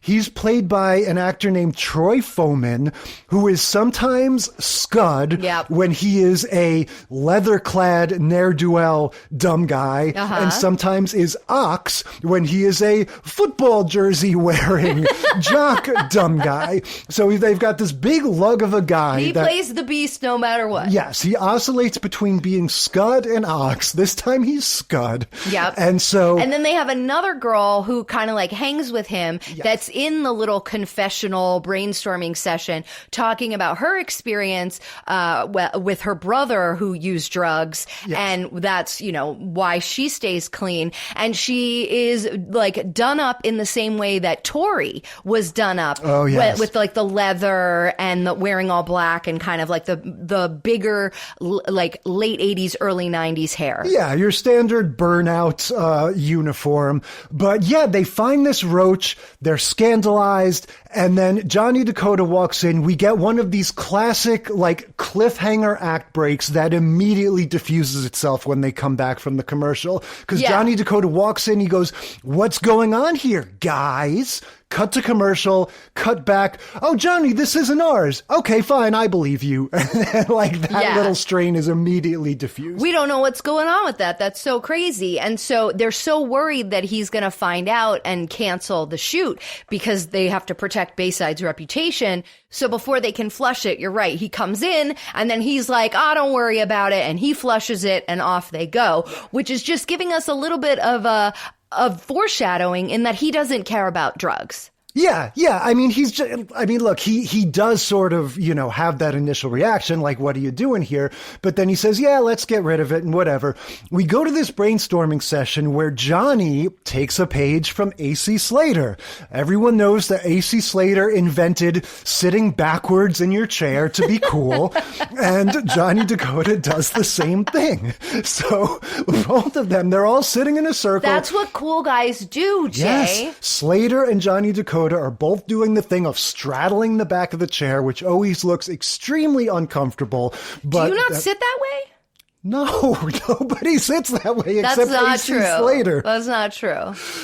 So yeah, they're sitting like that. They're brainstorming. We get another reference to the cocaine guy that tragically died in the 80s. We get the personal story of, like you said, the young lady who explains, my brother used to get high and drive to the beach, but now I have to drive him because he's in a wheelchair. That's right. He got in a car accident and hurt himself, and now he can't drive anymore. Yeah. So granted, like we said before, I'm sure there are all kinds of vehicular incidents to do with the influence of marijuana. But again, we're making the shift from cocaine to pot. And so in these later two episodes, it is more of just kind of an assertion that pot is so bad for you. You know, there isn't this sense of like, well, you're going to drop dead of a heart attack. It's just kind of like, we all know this is bad. Yeah, Barbara Bush told us so. Yeah, we've been telling you for years that drugs are bad, and we've been giving you specifics for years about how drugs are bad. Pot, just lump that in with all the other ones. Yeah. No specifics on it's going to give you a heart attack. It's just like, you're just going to eventually die because you're doing drugs. Yeah. Drugs are bad. And it's interesting that they don't even make the gateway drug argument, which, like you said, would be a pretty solid, whether you agree with it or not, at least it's a logical thing that like, well, where does it stop? But they don't do that. That was not something that I remember hearing about until I was much older. It was way later when they realized this initial messaging to our generation around marijuana didn't work. Because, by the way, most of our parents were hippies and they smoked marijuana too. So it was kind of like, whatever, it's not like heroin. It's, it's not like all these other really bad drugs, and so, when the messaging kind of shifted, I don't know. I just sort of always understood this marijuana thing to be aimed at people younger than me. Well, that's the thing. This is, like we said, this is airing initially on Saturday mornings. This is expressly a kids show, not even a family show. So I think, even acknowledging the existence of cocaine and harder drugs, that's not going to be what they're doing. They're going to keep it limited to pot. Which is an interesting shift in the way that the messaging around the anti-drug campaign worked. Because when you and I were in elementary school, we were getting talked to about cocaine, about crack in particular, because it was the 80s, and about a little bit about heroin, but not so much. Heroin was always like the cautionary tale of the music stars, especially after Kurt Cobain killed himself. Sure. And then the other one that I remember all of the, so much messaging around was LSD. Oh, yeah. I thought you were going to say angel dust. That was one that was always a big thing. PCP, right? But any of those ones like PCP, angel dust, that was the one where it was you were going to be a rage monster. You were going to hurt people because you wanted to get in a fight. And then LSD was like, you're going to lose your mind and want to jump off a building because you think you can fly. And so there were all these very specific cautionary tales around that. And they did not shy away from it. 8-year-old me definitely was hearing all about LSD. You're going to put your baby in the microwave, all kinds of stuff. I don't know about the Train Spotting reference. But that's a Heat reference, actually. In Train Spotting, the kid just dies of malnutrition. Right. But I think it is the difference of what you would talk about in a school versus, NBC Saturday mornings. But in any case, Zack and Slater ambush Scud in the bathroom again and pin him to the wall. What's this? And again, talk about the difference between the 80s mentality and now. They catch him smoking something and they're like, okay, everybody relax. It's just a cigarette. Right. He's only smoking a cigarette in the high school bathroom. Everything's okay. And of course they hasten to add oh, well, these are bad for you too.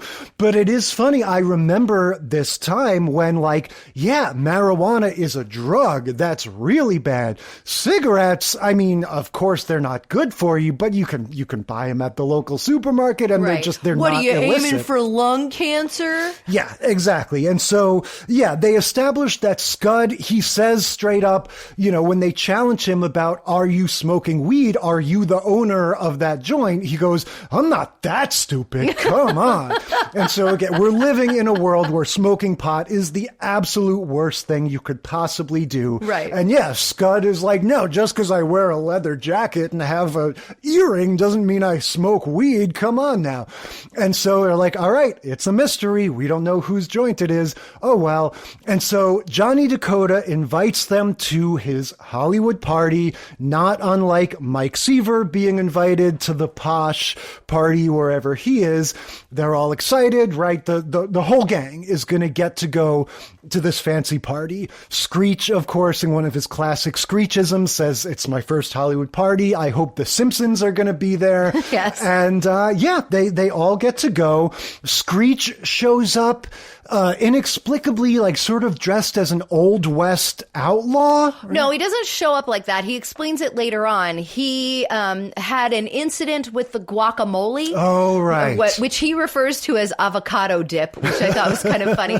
And so Johnny Dakota offers him some of his clothes to wear while Screech's clothes are drying. And then whoever he's talking to, I think it's Slater, is like, oh yeah, I see you have some guacamole in your ear. And Screech is like, oh. So yeah, he's wearing this like big long duster, like or brown like a poncho duster or something. No, it's a long trench coat. A duster is a trench coat that like dusts the floor. Yeah, no, I thought it was like connected like a poncho. I guess it's just all buttoned up. And it's like everything, 4 sizes too big on him, even though he is measurably taller than Shorty Johnny Dakota. Johnny Dakota is like this little Tom Cruise looking guy, Mm-hmm. And Screech is much taller than him. And so he's wearing his clothes, but it's all oversized, and he's got this like Indiana Jones hat on as well. And he's just kind of moving around the party looking like a weirdo, as he always does. Slater can't seem to get any traction. Yes. Like, he has no game with the women. He's not trying to lie and say he's somehow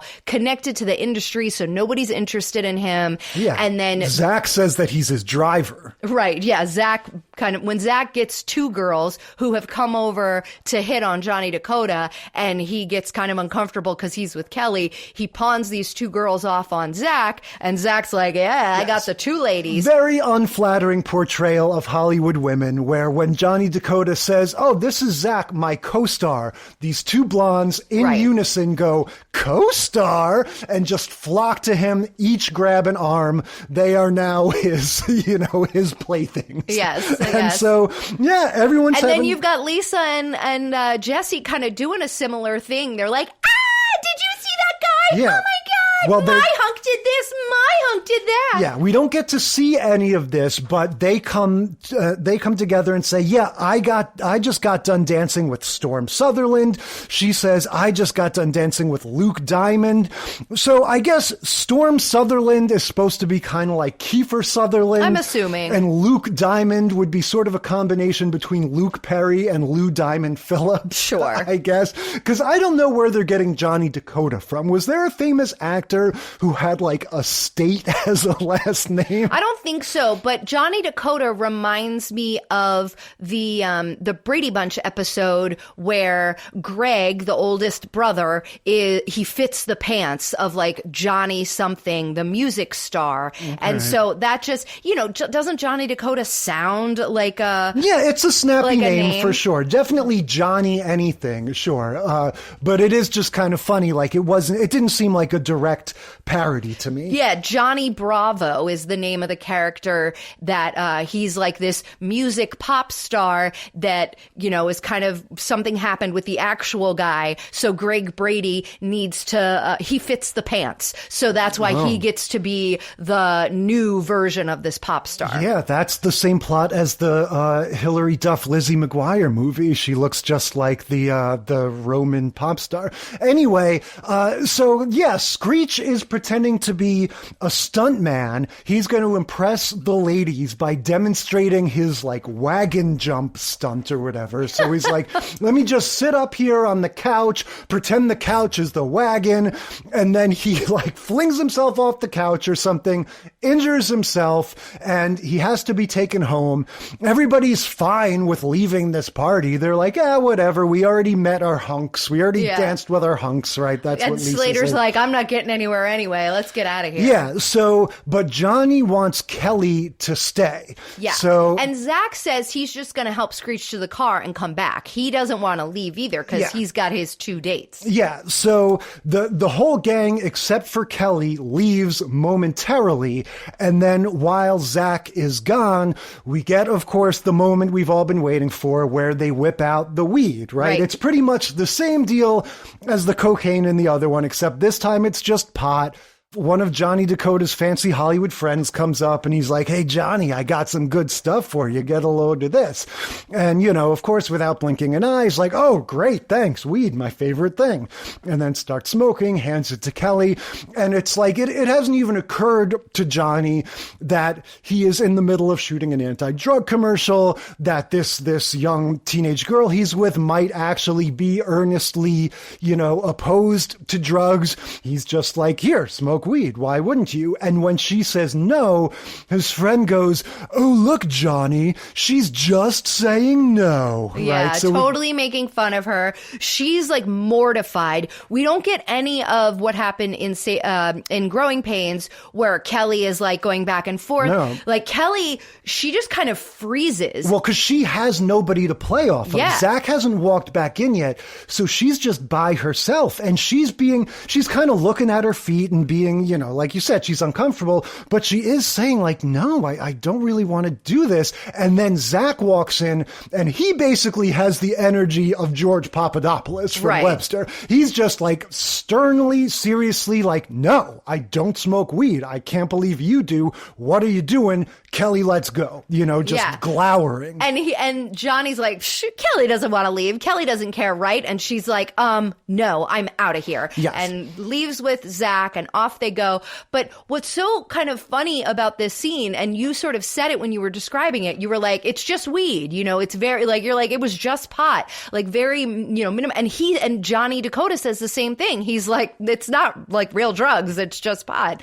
And so that sort of mentality of like, it's not a bad drug, it's just pot is kind of the mentality of the people at the party. But this episode is making it feel just like those people are the ones doing coke in the earlier episodes. Yes, that is not a distinction that the show is really agreeing with. Right. And so I guess I'm going to ask you, because I'm kind of perplexed by this, what do you make of this sort of hypocrisy? Is it okay for a celebrity or somebody to do some sort of public service thing if it will do good, if it will help kids be discouraged from whatever it is, drinking and driving, smoking cigarettes, whatever, is it okay for them to say, do an anti-smoking commercial and then, go backstage and smoke a cigarette? I 100% think that it is okay to be a hypocrite in these types of situations. Not because it's okay to be a hypocrite in like real life, but there's a lot to be said about knowing what's right to do and making bad choices yourself, right? Yeah. I think that is a perfectly human experience. I think that especially, this is 1991 when this airs, right? There is like, we still had into the late 2000s, we had our young teenage celebrities wearing purity rings and taking chastity vows and like saying that was, they were saving themselves till marriage and totally clean and all this other stuff. And that's bullshit society putting things on them and not allowing us to have a real conversation around what it means to grow up. The more we shove these young people who are celebrities in these corners, the more they're going the other direction. By the way, these are the same kids who are having to deal with living an adult life by being a working actor from the time that they are very young. They are treated as adults on set. They are in a commoditized capitalistic industry, and they are constantly being sexualized and the victim of predators. So like, do I care that these kids are doing drugs and also saying, hey guys, don't do drugs? No, the poor things have never they were never able to have a real life in the first place. Yes. And also it's funny, the layers of hypocrisy. I, of course, read Dustin Diamond's autobiography a while back where he sort of spills the tea about all this stuff. I honestly don't remember any details about,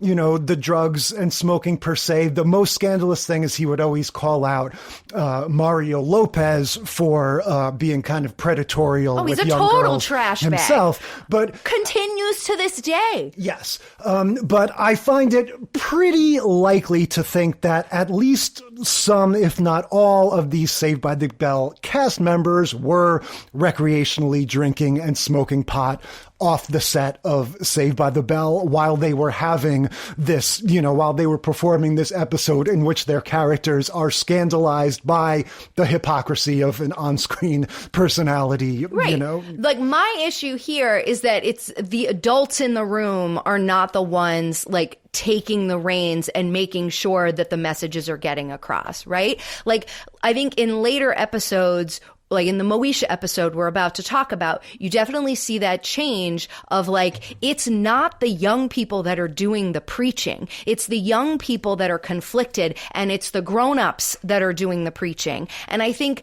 that, like, it's the responsibility of the grown-ups to send those messages. And I get that we want to have, like, you're a perfect example of this, right? You were like, I don't care what adults say. I don't care about TV shows that have grown-ups in them. I only wanted to watch kids, and I only would hear messages from people who were kind of like me, or at least I felt like were kind of like me. Yeah. I totally get that. And so then we need to write them responsibly. Like, for me, the Dawson's Creek, when we got, and Gilmore Girls, when we got to a level of discourse around young people in these entertainment spaces where, like, their characters were able to talk more intelligently and have more reasoned conversations. Dawson's Creek is War and Peace compared to Saved by the Bell, yeah, totally. And I pretty much agree. There doesn't need to be this alignment between the messages on screen and these people's personal lives. I will just say it is all the more sort of disillusioning when you sort of get to adulthood, or where you get that peek behind the curtain and you realize, like, oh, this was all bullshit. Like, this is all just sort of like this kind of namby-pamby messaging for little kids, and they actually don't really believe any of it. They don't really believe any of it, but I don't think it's their fault. It's the adults who are, supposedly writing these things and running these things and producing these things that are putting them in these difficult situations, right? Yeah. You notice it's not the adults out there being like, don't do drugs, because they are doing drugs and they don't want to be a hypocrite, but they're fine with making the kids do it. Yeah. And so Johnny Dakota, the next morning at school, continues to be blithely unaware that he has caused any sort of problem. Right. He's like, whatever, it's just weed. Johnny Dakota's trademark is to call everybody Guy, right? So when so he doesn't Zack have to know anyone's name. Yeah, and he says, "Hey, Guy, what's up? You want to shoot this commercial?" And Zack is like, "Don't you remember? We're really mad at you because we're not interested weed in your hypocrisy, buddy. Yeah, we're out of here." And so, one by one, they basically stage a walkout where they're filming the commercial in a classroom. Belding and the monosyllabic director are there, and all of the kids are like, "No, like, we're not going to do this." And the last one to leave is Kelly. Johnny is like, "Hey, we don't need them. We'll give all their lines to Kelly. This is just going to be a mono commercial." And then she walks out too. Johnny says, "I don't need this aggravation." And he says, "I'm out of here," in a way that I think directly inspired the State sketch with Doug, who goes, "I'm out of here." Yes. Because that's exactly how he says it. I'm Doug and you're Dad and I'm out of here. Yeah, but interestingly, the director doesn't leave. I guess they're not a package deal. Like, the director stays, and so they're all like, what are we going to do? We can't film an anti-drug commercial now. We don't have a celebrity. And Mr. Belding is like, hang on just a second. I might have an idea. Yes. So then commercial break, we come back, and lo and behold, Mr. Belding has gone to college with Brendan Tartikoff. Brandon Tartikoff. The head of NBC. Yes, this is a real-life figure who is responsible for many of the shows we talk about on the Sitcom Study. He is credited with producing Alf, Family Ties, Cheers, Seinfeld, Golden Girls, Saved by the Bell, of course, Fresh Prince of Bel-Air. This guy was a big deal. He sadly was not long for the world. He would die at age 47 or 48 of Hodgkin's lymphoma in the late 90s. Yeah. So and he was only, his run at NBC as like the head of NBC was just like 4 years. So he's very close to the end. I think is like 92, 93 is when he was no longer the head. Yeah, but he had a similar, sort of like a Jeffrey Katzenberg or Michael Eisner. Like he was credited with sort of turning around their ratings and stuff. Like he was, in the words of the anchor man, he was kind of a big deal. Yeah. And so it's funny to think that the kids would be excited that this like executive from NBC, just some middle-aged guy in a tie, would be there. But nonetheless, we get this commercial. We get to see the tail end of them shooting it where he says, I've got an idea for the new TV season. Don't use drugs. Right. And I have to say, the guy is a terrible actor. And when he proceeds to have this dialogue, it's pretty bad. But the way he delivers that don't use drugs, I think, is effective. Right. But then he has a funny little dialogue scene where they're like, how do you guys know each other? They explain we went to college together. I had a crush on Becky, but Belding ended up marrying her. So I had to settle for running NBC. Ha ha ha. And then the episode ends. We don't get the, I'm Mark Paul Gosselaar and I want you to not use drugs. We just get to see their commercial. The actual commercial they shot, yes, right? Which is one by one, individually, they each sort of like have a moment where they turn to the camera and they go, stupid, dumb, idiotic, or whatever. So I think Screech like pops out of a locker or something and is like insane or whatever. And then, then it ends with the whole gang surrounding Brandon Tartikoff, where he says what we already saw him say. My idea for the new season is don't use drugs. And there's no hope with dope. Yes. They all say that together at the end. So on the season 3 and 4 DVDs of Saved by the Bell, this still shot, the still frame of all the cast members on that desk kind of sitting around Brandon Tartikoff, they Photoshop Belding's head onto his body, and that's the image that's used on the DVD. Are you sure? That's what the internet says. Okay. I mean, I'm very familiar with that, with both images, but certainly with that DVD cover, I never would have thought that. That just seems so odd. How hard would it be to get them together to take another picture? I know, right? Yeah, that is wild. But yeah, look, despite the switch from cocaine to weed, this is still pretty much following the same tropes, right? The peer pressure is going to be abundant. You've got to be ready for it. It will most likely happen at a party with a bunch of rich people that you want to fit in with, and you've got to be ready to say no. Yeah, and what I find so interesting about this, because you've mentioned a couple of times like, Nancy Reagan and the whole don't do drugs thing, but all of these episodes, or almost all of these episodes, are taking place after 1988. So from Webster on, 1988 is when Bush 1 comes into the White House, and you've got Barbara Bush, who's sort of taking over this mantle, picking up where First Lady Nancy Reagan left off with the, Say No to Drugs campaign and everything. And what I find the most funny about all of this is that they are parents who are dealing with a total drug, cokehead, like a drug addict and alcoholic son, while preaching these messages. It's just like the whole thing. Like, I don't know that that's hypocritical, but it's crazy that they aren't utilizing their own experiences to talk about how difficult this is. It's like everything is still hush hush and underneath the rug. That's other people's problem, not ours. Whereas, like, how much more impactful would these messages have been if we had our leaders out there saying, this has impacted my life. This is hard. I don't know how to help my kid. I'm trying. Yeah.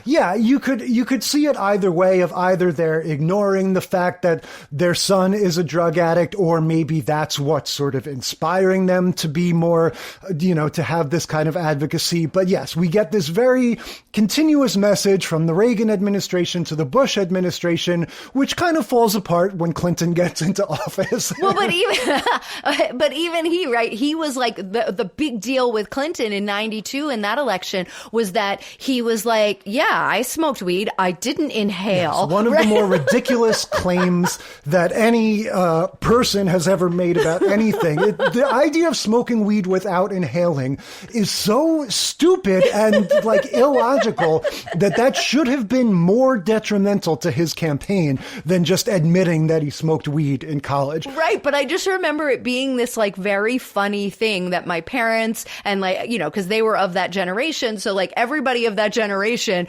who was like on the supportive side of the Clintons, right, knew that this was just a way that like to get around the idea that he couldn't say he never smoked weed, because obviously that's ridiculous. But like, how could he possibly? And we're still in the era. And by the way, I think we still are, right? Like you can't be in the FBI. There are questions on the FBI intake survey of like, if you've ever smoked weed, they're like, nope, sorry. I've heard that. Is that an urban legend maybe, or is that real? So it was definitely real for a while. I have not heard anything. I mean, it could be that they've heard, like you have to take a lie detector test but, and everything. I mean, who knows? I'm sure we could internet it. Somebody out there internet that and find it. Yeah, but it's absolutely preposterous, the idea of smoking weed but not inhaling. Makes no sense. But anyway, the episode ends with a funny meta joke about Brandon Tartikoff going, this gives me an idea. What if we made a sitcom about a principal and all of his high school students? Ha, that would never work. Dumb idea. And there we go. And we are off to our final episode, which is Moesha. Season 4, episode 3. Hello, what's this? Yeah, so we're into the late 90s now. We've never covered Moesha before. Is this something you have any familiarity with? No, not really. This was a show that was on the air from 96 to 2001, and it definitely fell in that time frame where, first of all, it was on UPN, which was not like a heavily watched network in my household. Yeah. But second of all, it was, definitely kind of like geared toward kids at a time when I was not watching stuff that was geared towards kids. Uh-huh. And so, you got to think about it. Moesha, who's played by Brandy, is meant to be our age, 15, 16 years old in 1996.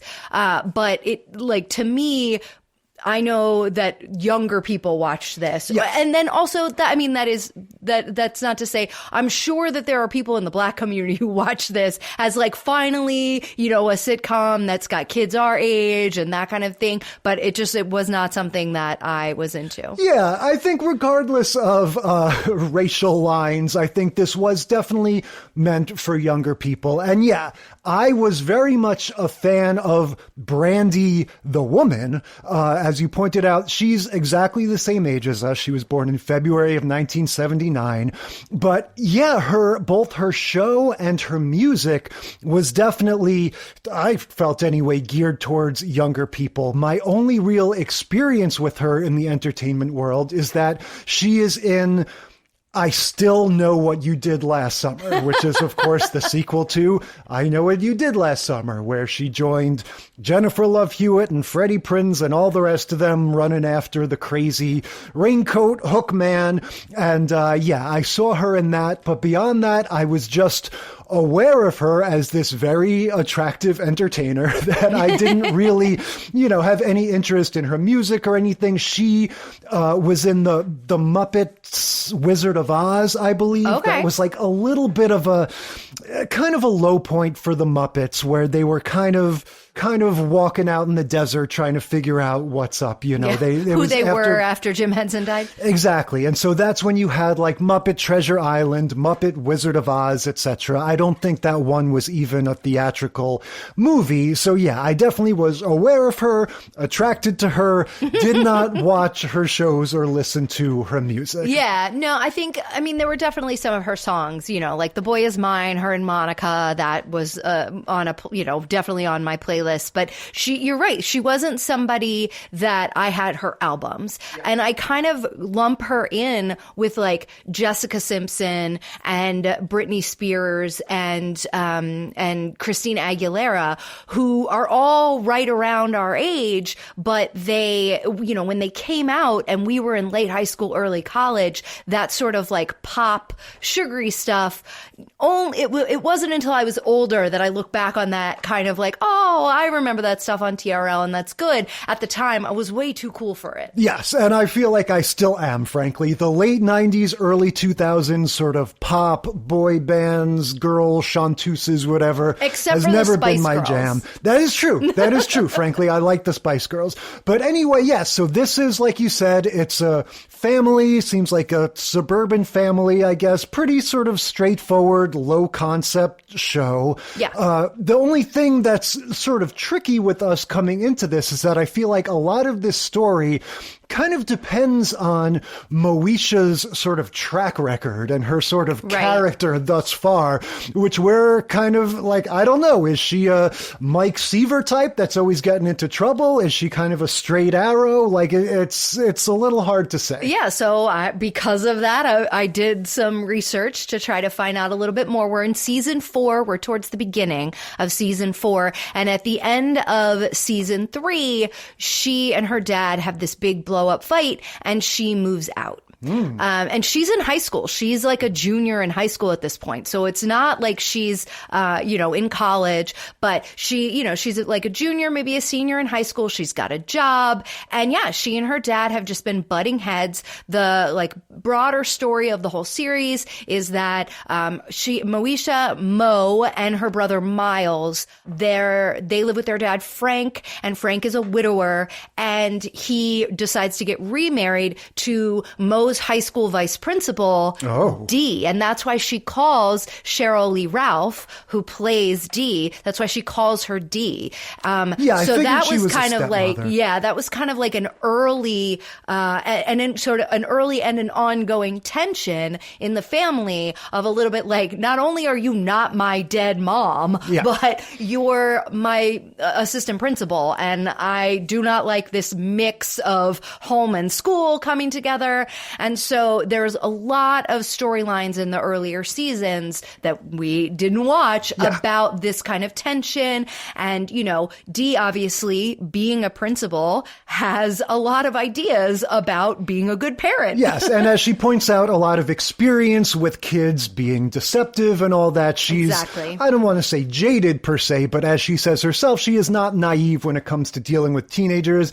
That's interesting. So she's like, what, legally emancipated or something? Because they make a reference to Mo's only been out of the house for 6 months or whatever. Or back in the house for like 6 weeks. I took that to mean like she was off to college. I didn't realize she just left. Well, and so I was kind of going back and forth with it, trying to figure out what was going on while we were watching it and how old she was. But it became pretty clear that she was still in high school, like through watching this episode. And then, yes, she has a job, but no, she did not become legally emancipated. She just moved in, I think, with her cousin or with her friend and their family because of the strife and particularly between her and her dad. All right, fair enough. The only thing I think I want to point out before we get into the meat of this marijuana story is the first scene. I didn't know if I was watching reality or one of these Blossom, Parker Lewis-esque sort of impressionistic semi-dream sequences where she mentions the Brady Bunch, right? Now, of course, the Brady Bunch series was way back in the rearview mirror, but the Brady Bunch movie, the sort of tongue-in-cheek, self-aware parody movie, was pretty fresh on people's minds at this time. Yes. And she mentioned something about the Brady Bunch, and then they have this girl, blonde girl at the table going, Moesha, Moesha, Moesha. Yeah, it's actually Jan from the girl who plays when Jan we see in the a closer parody look, movie. Yeah. Yeah. And so this girl is never in it again. No. So the other part of the conceit of the show that it's season 4, so we only kind of see really quickly, kind of midway through the episode, is that like Doogie Howser, nearly every episode begins with Moesha writing in her diary, telling about what's going on. And so, yes, this is this imagined sequence of like, it all started at breakfast and it was like a scene from the Brady Bunch. So we're getting this kind of thing that she's describing in her diary kind of being played out as though it really happened that way. And then, yes, then we do move later on into reality. Yeah, I mean, I ultimately sort of realized that, but it was not apparent to me at all from the start. I just figured it's a VO beginning the episode like they always do. Now, yeah, you mentioned the writing in the diary thing. She does do that in the middle of the episode, but they move on from it quickly. I will say, as somebody that needs to purchase a new notebook for my sitcom study notes every few months. Oh my God, I noticed the same thing. She is extremely inefficient. She writes Dear Diary in the top, conservatively, the top third of the page. Gosh, it was in the middle of the page, and Dear took up a third of the page, and Diary took up a third of the page. I guess she's doing it in a way that it will read to the multi-camera cameras, but it's very bizarre. But okay, with that out of the way, let's dig into this story, because I'm going to call this an outlier. This is not really an example of peer pressure.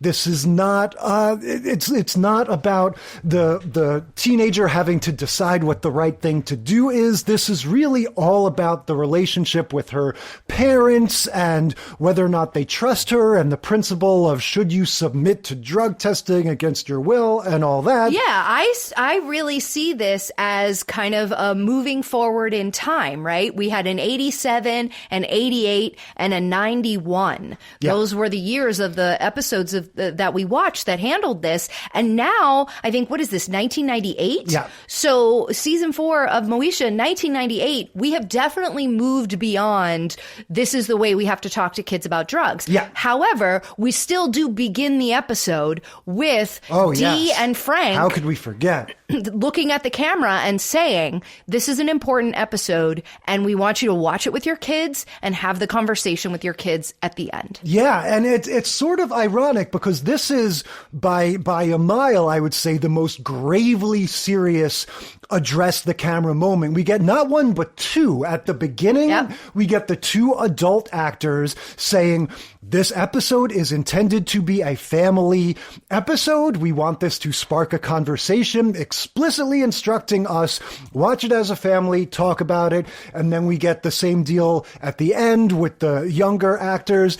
And yet, it definitely is much less about just the straight up evils of drugs. It's more about a family predicament that sparks from drugs. Exactly. No pun intended. Well, and I think, honestly, I like this evolution. I think it really ties into kind of what I was saying before when you asked me about do we think it's okay that these actors are doing drugs but telling everybody not to? I think this is the right move. You have the adults teeing it off, saying this is a family conversation. And then at the end of the episode, you have the kids saying, hey, with the adults, this is important to us too, and you should talk about it. Yeah. And I don't think, I think Miles, the little kid, is the only one that's like, don't do drugs because he's super little. The rest of them are not, it's not preachy in that same way. Yeah. It's like, this is a family issue. We know that your kids are going to be exposed to it. We know that you as adults are going to have to be dealing with your children who have been exposed to this. We're not sweeping it under the rug and we're not preaching. Yeah. Talk about this. Yeah, this plot point really could have been swapped out with then who stole the watch who broke the vase. You know, it really is more just about getting in trouble with your parents, and do they trust you, or do you need to prove yourself? But yeah, what happens is the two parents, when they're in the house by themselves, they're cleaning, I think, and they discover a joint, right? Yeah. They say, oh, this is unmistakably a marijuana cigarette, as their friend Bernie Mac will later refer to it. And I don't remember if it's the mom or the dad, but somebody says someone left this joint in the house, and it wasn't Bob Marley. Right? I think that was Cheryl Lee Ralph and her fabulous delivery. Yeah. Cheryl Lee Ralph, who we love from Abbott Elementary and many other things.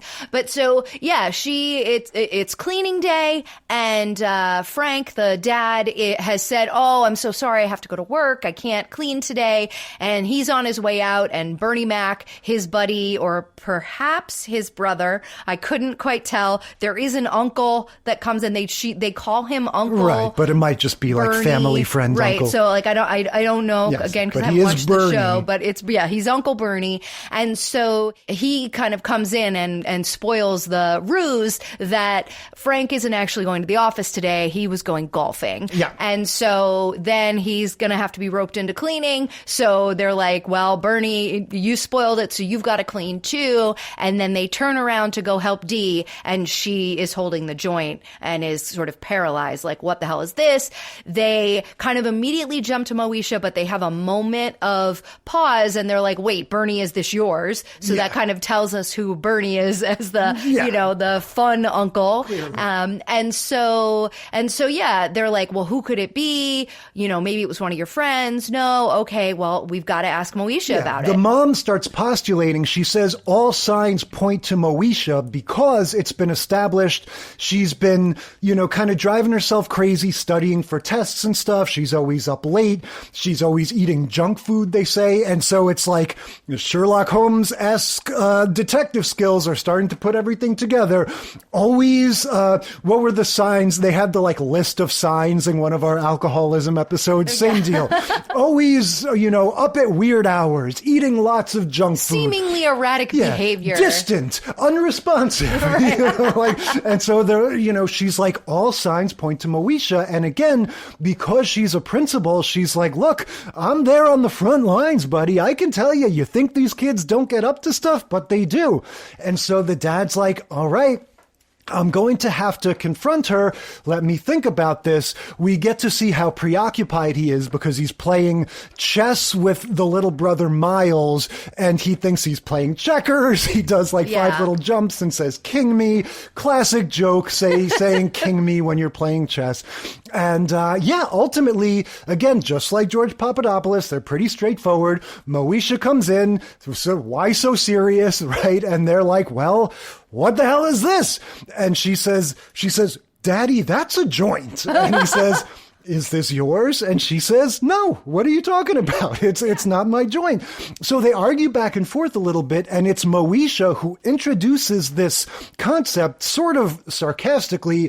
What, do you want me to take a drug test or something? And they immediately latch onto that. Yeah. And I remember that there was definitely, I don't know if it was this period of time, but there was definitely a period of time in my young adulthood where this was a big question of these mandatory drug tests. A lot of companies started instituting them. Did you ever have to take a drug test? I did, but that was because I drove a company vehicle. And so that often was, I had multiple friends that had to take drug tests, and maybe some of them were just on principle, but it often was you're going to be driving a school bus, you're going to be driving a company van or whatever. Exactly. I honestly don't know what I would have done in my 20s if I wanted a job and they said they had to take a drug test. Later, their friends will float a scheme where all you need is a newborn baby and a leak-proof bag, right? So maybe I would have tried to pull that. Yeah, I remember back in the day, friends talking about different herbal supplements that would quote-unquote detox you. You got to drink 20 gallons of water every hour before the test. Who knows? But so, yeah, in my 20s, I was totally the opposite from you, right? Like I partied a lot in high school and into college. And then most of my 20s, I was kind of boring. Like it wasn't until my early 30s that I started having a good time again. And because of the driving company vehicles, we had sort of randomized checks. And at any point, if you ever like got hurt on the job, when I worked in television, they would immediately. So like one time I was doing a story at a new ice skating rink, and while filming, I slipped and fell. And so obviously stoned. They immediately sent me, as soon as I got back to the station and we were all laughing at the blooper of me falling, the HR lady, her name I think was Kathy, of course. And she comes down and she's like, okay, you need to go down the street for your drug test. And I was like, what? Why? And she's like, you fell. If you're hurt at all, if you have a workman's comp claim, I'm like, I'm fine. She's like, doesn't matter. We need it on record. Go take a drug test. I was like, okay. And then, and so, yeah, there was just, that was never an issue for me, like I said, in my 20s. But there was definitely this conversation around educators. And I remember, if not hearing about this, but definitely covering a story in my early 20s when I was a reporter about the school board sort of taking up a measure to, are we going to add this to our labor contracts? Do teachers have to take drug tests? And the labor unions all fought back on this as an invasion of privacy. You know what I mean? Like, it's one thing if you're showing up drunk to work. It's one thing if you're showing up high to work. But like random drug tests are not just seeing if you're doing things at work, right? Yeah, they're policing your whole life. Exactly. Yeah, especially with weed, which stays in your system for like a month. So Right. it really is just sort of like, really sweeping your whole lifestyle. Yeah. And the idea of that privatization, I think, during this time was definitely a conversation. Yeah. I worked as a teacher's aide for my first 3 years out of college, and I was stoned every minute. Oh, my God, Jay. And I did fine. Nobody got hurt. But, yeah, so Moesha refuses to take the test. She's like, if you don't believe, like, I moved back here because you said, and, we agreed that there would be trust, that we would, would stop being this antagonistic relationship. Like, I recognize mistakes I've made in the past, and you, Dad, recognize some of the mistakes you've made and the ways that you've handled those mistakes that I've made. And we're in a good place. If you aren't trusting me, if this is the only thing that you can do to trust me, then that's not trust. Like, I'm not doing it on principle. Yeah, which makes sense. And when they're hanging out at the diner, because this just sort of looms over the rest of the episode, they keep wanting her to take it. She doesn't want to. She's talking to her friends, and she's like, I can't believe they don't trust me. And the friends point out that she has lied to her parents many times in the past. They bring up all of these other incidents. Yeah, like breaking curfew, staying out late, like doing, being somewhere when she was actually, so you're saying she was going to be somewhere when she was actually somewhere else. All of the things that I did in high school. Yeah. And so, again, it's hard to know exactly what to make of it because it's just the way it is that certain teenagers have different relationships with their parents. Yeah. And I think to your earlier question, is she like a Mike Seaver type? Yes. Yeah. So yes, a Mike Seaver, a Zack Morris, these are types where, you don't really have a whole lot of leeway. You're kind of guilty until proven innocent. And so that seems to be like her parents' stance. Now, watching this, I honestly don't know exactly what to make of it. Her stance makes a lot of sense that I am completely innocent. You just I don't know what to tell you. You found this joint. It's not my problem. It's not my fault. On the other hand, I was kind of thinking if I were her, maybe I would want to just take this test for the sake of, as Sheldon would put it, I told you thusly, right? Yes. Well, and that's what her friends say, and also her boss at the den where she has a job. That's like their local hangout. Yeah. And her boss, who I believe also dates Uncle Bernie, because we were seeing them have definitely. like a little bit of a flirtation thing going on. And so, so her boss and Uncle Bernie sort of, and definitely her friends are like, who cares? Like, parents violate privacy all the time. Like, just take the test. You didn't do anything wrong. it will just prove you right. And then you'll be like, wow, I told you so. Yeah, I think maybe if I were her, I would try to pull for some sort of tit for tat. Like, okay, obviously if I test positive, I'm going to get in trouble and face whatever consequence. So if I test negative, then you gotta, whatever, buy me a car or so, maybe not something so expensive, but a little bit of Look at you. I don't know. That's a really good sitcom plot. I like that a lot. I definitely was not in the situation of having to take a drug test in high school, but I definitely got into these loggerheads with my parents about trusting me. And, they had reason, just like Moesha's family has reason not to always believe her. But when I say I'm telling the truth, I'm telling, you know what I mean? I'm telling the truth. Like if I'm taking a stand on principle, I think I would be a little bit more like Moesha in this instance and be like, I don't have to do that. I don't have to prove myself to you. You either believe me or you don't. And I kind of feel like I'm a little, like I'm still stubborn like that. Yeah. And there's also the added element, I feel like, that the fact that these drug tests involve peeing into a cup kind of makes it especially sort of like degrading, you know what I mean? Like it's just the whole process is more invasive than if it was just something like a COVID test or something. Yeah, breathing into something. Yeah. Well, so she comes back home after having this conversation with her friends and her coworkers, and she has decided, all right, I'll do it. And she gets home and there's a nurse there, and the nurse is like, hey, are you Moesha? Fill her up. Yes. And shoves this cup in her face. Yes. Nurse, whatever, professional is administering this test is super judgmental. I would think that people in this line of work are sort of trained to be kind of impassive. Yeah. No social work skills at all here. This woman literally is like, I get called all the time by parents with these bad kids. Well, fill her up, you. Yeah. And what they say before Moesha comes home, the parents are trying to assure this woman, no, this, despite this incident, Moesha is a very upstanding, the mom says, or the stepmom, she's a wonderful child. And the nurse goes, oh, a wonderful child who happens to need a drug test. And so, yeah, she's like with Catherine from Webster, where it's like any drug user is a total junkie, dregs of society, burn in hell. Yeah, well, but it is her attitude that allows the parents to kind of look inside themselves and see that they they stand in stark contrast to her beliefs, and they don't want to appear to believe that about Moesha as well. So when Mo's like, look, I came home today ready to say, okay, but this is untenable. Yeah. And now I'm changing my mind. And she storms upstairs. Yeah. And it's because to me, it wasn't necessarily the attitude of the woman per se. It's the fact that they've initiated this without having come to an agreement.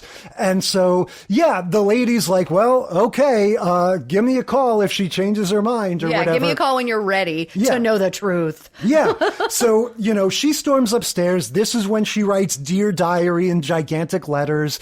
And then, we sort of cut to, there's an act break. And then later on, Moesha, the parents aren't home. Moesha's coming home from school, work, whatever. Yeah, she's in between school and work. So she's running late to work because she stayed late, and she says her excuse on the phone because she calls into work and is like, oh, hey, I'm going to be 10 minutes late. I had to stop off at home to pick up whatever, and I had to stay late at school. And so she's running upstairs to pick up whatever it was she needed to pick up, and nobody's home except for her little brother. And something is going, she hears something in his room. So she goes over and knocks on his door, and he's like, just a minute. A move I pulled all too often for all kinds of reasons. The old, whatever you do, don't open the door. Just wait a minute. Well, and it was locked. Yes. And so, cause she was she knocks and then she goes to open it.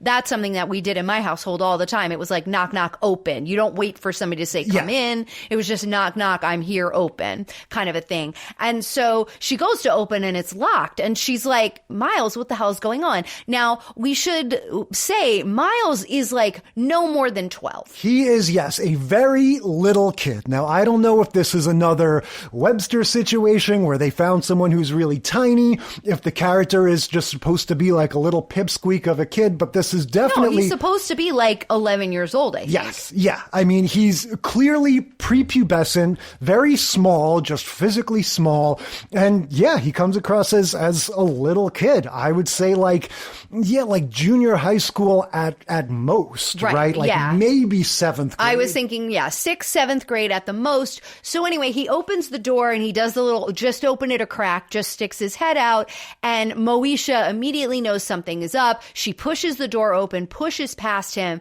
and takes a deep breath in and is like, Miles, are you kidding me? Yeah. And was not like, I can't believe you're making me take the fall for this, but was like, what the hell are you doing? Yeah, shocked and scandalized. And yeah, pretty dumb. Now, granted, he's just a little kid, but if you're smoking weed in that situation, do it behind the dumpster or something. Well, but that's the thing. Bedroom. He's home alone. And Moesha usually goes from school to work and doesn't come home. We've established on that phone call that this is different. Yeah. And another thing to note is that there has been a lot of earlier episodes, like the end of season 3 and the beginning of season 4, after Moesha moves out, Miles stages like a parent trap to try to get his family back together. Like her leaving and her having all of this strife with their parents or with their dad and stepmom has really been hard on Miles. And so this episode is sort of a culmination of that story as well, that he is, everybody's been paying attention to Mo, and there's been all this the back and forth and strife with the parents with her, and she's the problem teenager, and everyone's just kind of ignoring him, including his big sister. Yeah. And so he doesn't even really pull the peer pressure thing. It's not like all my friends are doing it. He really doesn't have much to say for himself. She says, why are you doing this? And he says, I don't know. Yeah. She says, do you want to end up like the burnout bums in front of the liquor store? And he's just like, I guess not. And so she says, look, you got to tell Dad and VD about this. And if you don't, I will. And that's what she does, which maybe that's a little bit of a questionable decision. I don't know whether or not to rat out the brother. He is very young to be messing around with this. And absolutely, I think that's the right move. They are, I'll say this. My brother and I are about as far apart as they are. My brother was in early middle school when I was in late high school. So it wasn't until I was going into college and he was going into high school that he and I had like it's cool. Marijuana's cool. And like, here's how you need to handle yourself. If you are going to every now and then, it's a party drug, not an all the time drug kind of a thing. And so, my brother was older when we had that conversation. Yeah. And this is like what really kind of hits home, I think, in this episode, and this is what Moesha's writing in her diary at the end, and we hear the voiceover, is that she recognizes that her issues with the parents and her being so wrapped up in her own shit and her own, being a teenager and all of that has really impacted her little brother. Yeah. And she hasn't been a good big sister. Yeah, exactly. She sort of lost track of him. Yeah, the fact that he's not doing this with friends, he's just like smoking to the dome in his bedroom. Yeah, it's pretty wild. And so she does pretty promptly tell the parents. Now, it's interesting that these parents that have been like steadfastly, it's gotta be you, stop lying to us, whatever, it doesn't ever cross their mind that maybe she's making this up, that blaming it on the little brother, going, oh yeah, it was Miles, it was my 12-year-old brother, he's the one that's smoking pot. Yeah, there's definitely some things that we just don't see that like happen off camera. There's some in between, like it feels like a little bit of time has passed between her putting her foot down when the nurse is there, and things have started settling again. And, they were at an impasse. Parents said, you have to do it. She said no. And then the parents kind of lightened up on you have to take this drug test. And so they've sort of moved on a little bit. And I think that's part of the reason that it's not so like, what do you mean? Why are you blaming your brother? It's also a little bit of a sort of truth is stranger than fiction kind of thing. Like, why would you make that up? Right. That your 11-year-old brother is secretly a pothead. But yeah, they confront him. And again, they say, Miles, why did you do this? And his response is, I don't know, ... I'm sorry. It's like, I guess realistic. I mean, and that's the thing. That is something that at the end of the episode, when they have the talking to camera again, the parents are saying that your kids might not have a reason for doing what they're doing. It might not be peer pressure. They might not be able to. And in Miles's case, he doesn't have the emotional maturity to be able to explain that all the turmoil that's been going on with his family is the thing that's making him want to escape into being high. Yeah. Because he's a kid and he doesn't know that yet. Yeah, exactly. And so like you said, Mo writes in her diary, she says, I've got to patch up my relationship with my brother. I've got to make sure that I'm paying more attention to him so he's not on the streets like the liquor store bum smoking weed. And she says, we're going to get through this the only way we know how. Together. That's right. And then end of episode. And then, we get no less than 5 of these young actors. We got Brandy, we got the little brother, we got the 2 friends, all of them sitting on the couch. The friends were there too? There were at least 4 or 5 kids because they all take the time to identify themselves by name so that that they're not their characters. And not their character. Yeah, she says, I'm Brandy. He says, I'm so-and-so. And they all go on in turn and introduce themselves by name. They're all some are sitting on the floor, some are sitting on the couch. Yeah, I just had totally blocked out that the friends were there too. Yeah. And, it's the same deal. Like you said, it's a little bit less judgmental. It's not like make sure you talk about weed so you don't drop dead and destroy your life. But it's the same thing. Treat this episode as a public service. Everybody, kids talk to your parents, parents talk to your kids, and make sure you all get on the same page about drugs. Yeah. I'm pleasantly surprised by this Moesha episode. It is well done in a lot of ways that I think a lot of times when they're trying to do these, very special episodes or very serious topics, that they don't bring in the nuance in the way that I wish they would. And I think all of the episodes that we've watched had a little bit of the nuance in certain places, but were overly broad in other places. And this episode completely loses all of the overly broad stuff. And it really does handle this in a much more real to life fashion, I think. Like we said, a different sort of bent on this. It is ultimately more about the issues with the parents and everything. And no peer pressure to speak of, just this sort of internal family strife. So what do we think looking over these? Quite a heck of a lineup here.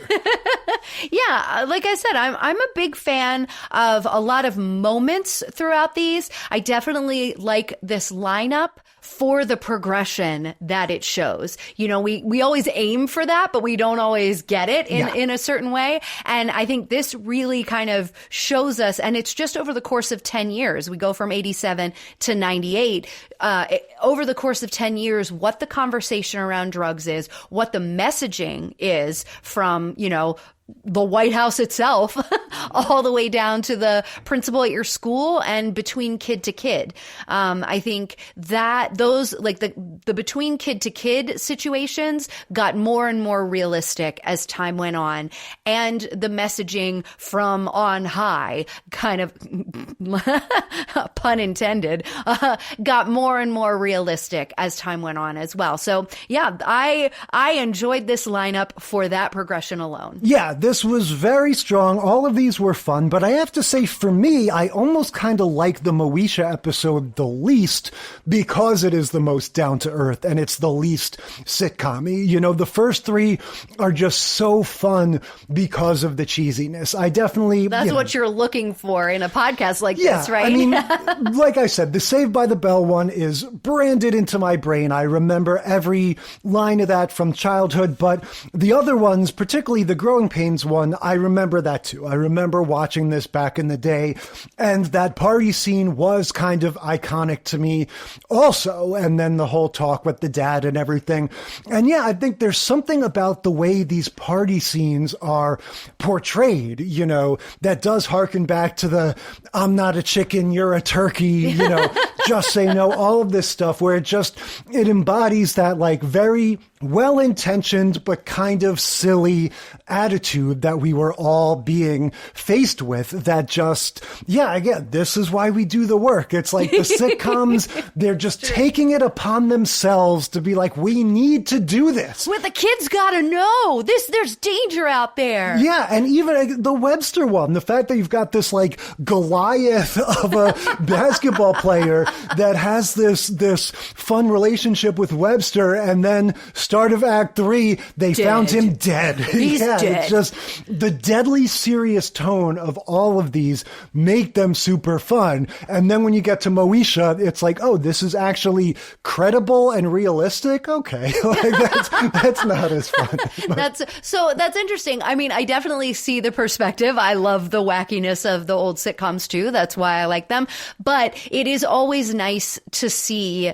It's always nice to see that even sitcoms, you know, we hear this all the time, like, now that we're of a certain age where, you know, the kids nowadays, right, the cool people that are in their 20s talk about, and the trendsetters in their 20s talk about how like, oh, you know, that was in the 90s, so they didn't know any better. Yeah. In the same way that we used to talk about our parents in the 60s not knowing any better. And I struggle a lot with that. And I have said to friends' kids on multiple occasions, that's not true. We did know better. Yeah. And so I do like when we get an episode like Moesha where it's like, see, we did know better. Yeah. And there are certain things that we were doing better in the 90s. Yeah. Okay. So much for saying no to drugs. What are we talking about next week? Next week, we have jury duty, Jay. Go on. Where are we reporting? Well, we're going to watch The Odd Couple, Season 1, Episode 4, The Jury Story. We're going to watch All in the Family, Season 1, Episode 9, Edith Has Jury Duty. Sanford, Season 2, Episode 9, Jury Duty. And 30 Rock, Season 3, Episode 14, The Fun Cooker. Yep, jury duty is next week, and until then, we will consider this segment of the sitcom study concluded.